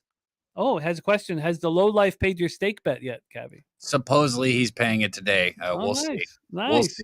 Well, he will. He's good for it. He's good for it. He got me a steak when he owed me. He's good for it. Oh, okay. He's good for it. Okay. Raymond Reichart, Perky Sanderson, Jay Peasy, Steve G, AOD, the Dapper Capper, JT Eel, Rod Zawacki says, hope Saskatchewan gets up early so we can bet Montreal live. That worked very, very well for us last week. And Rod Zawacki on the under in that spot. Because a lot of, and I don't know why it's so low. Maybe the under is just simply the play. Abdi Deanie, thank you for rolling with us. Alfred 44, Eric Jones, Justin McElvey, Londo, Vince Armenti, all you guys. Thank you. Thank you. 1777 memorabilia. We had Mike M on the show, but all you guys in the chat, we have nothing without you. DC Capper, Gifted Cartel, Ricky Bobby, Joe Yurkovich. Oh man, it's a treat, man. We have nothing without you guys. Respect. Dabra Cadabra, could you please leche us into the future and bless our action? All right, guys, you know the deal. Today, I want you all to take a deep breath, put all your bets in, thank the baseball gods that we have baseball to bet on, and make some fucking money. Most importantly, leche los motherfucking bookmakers.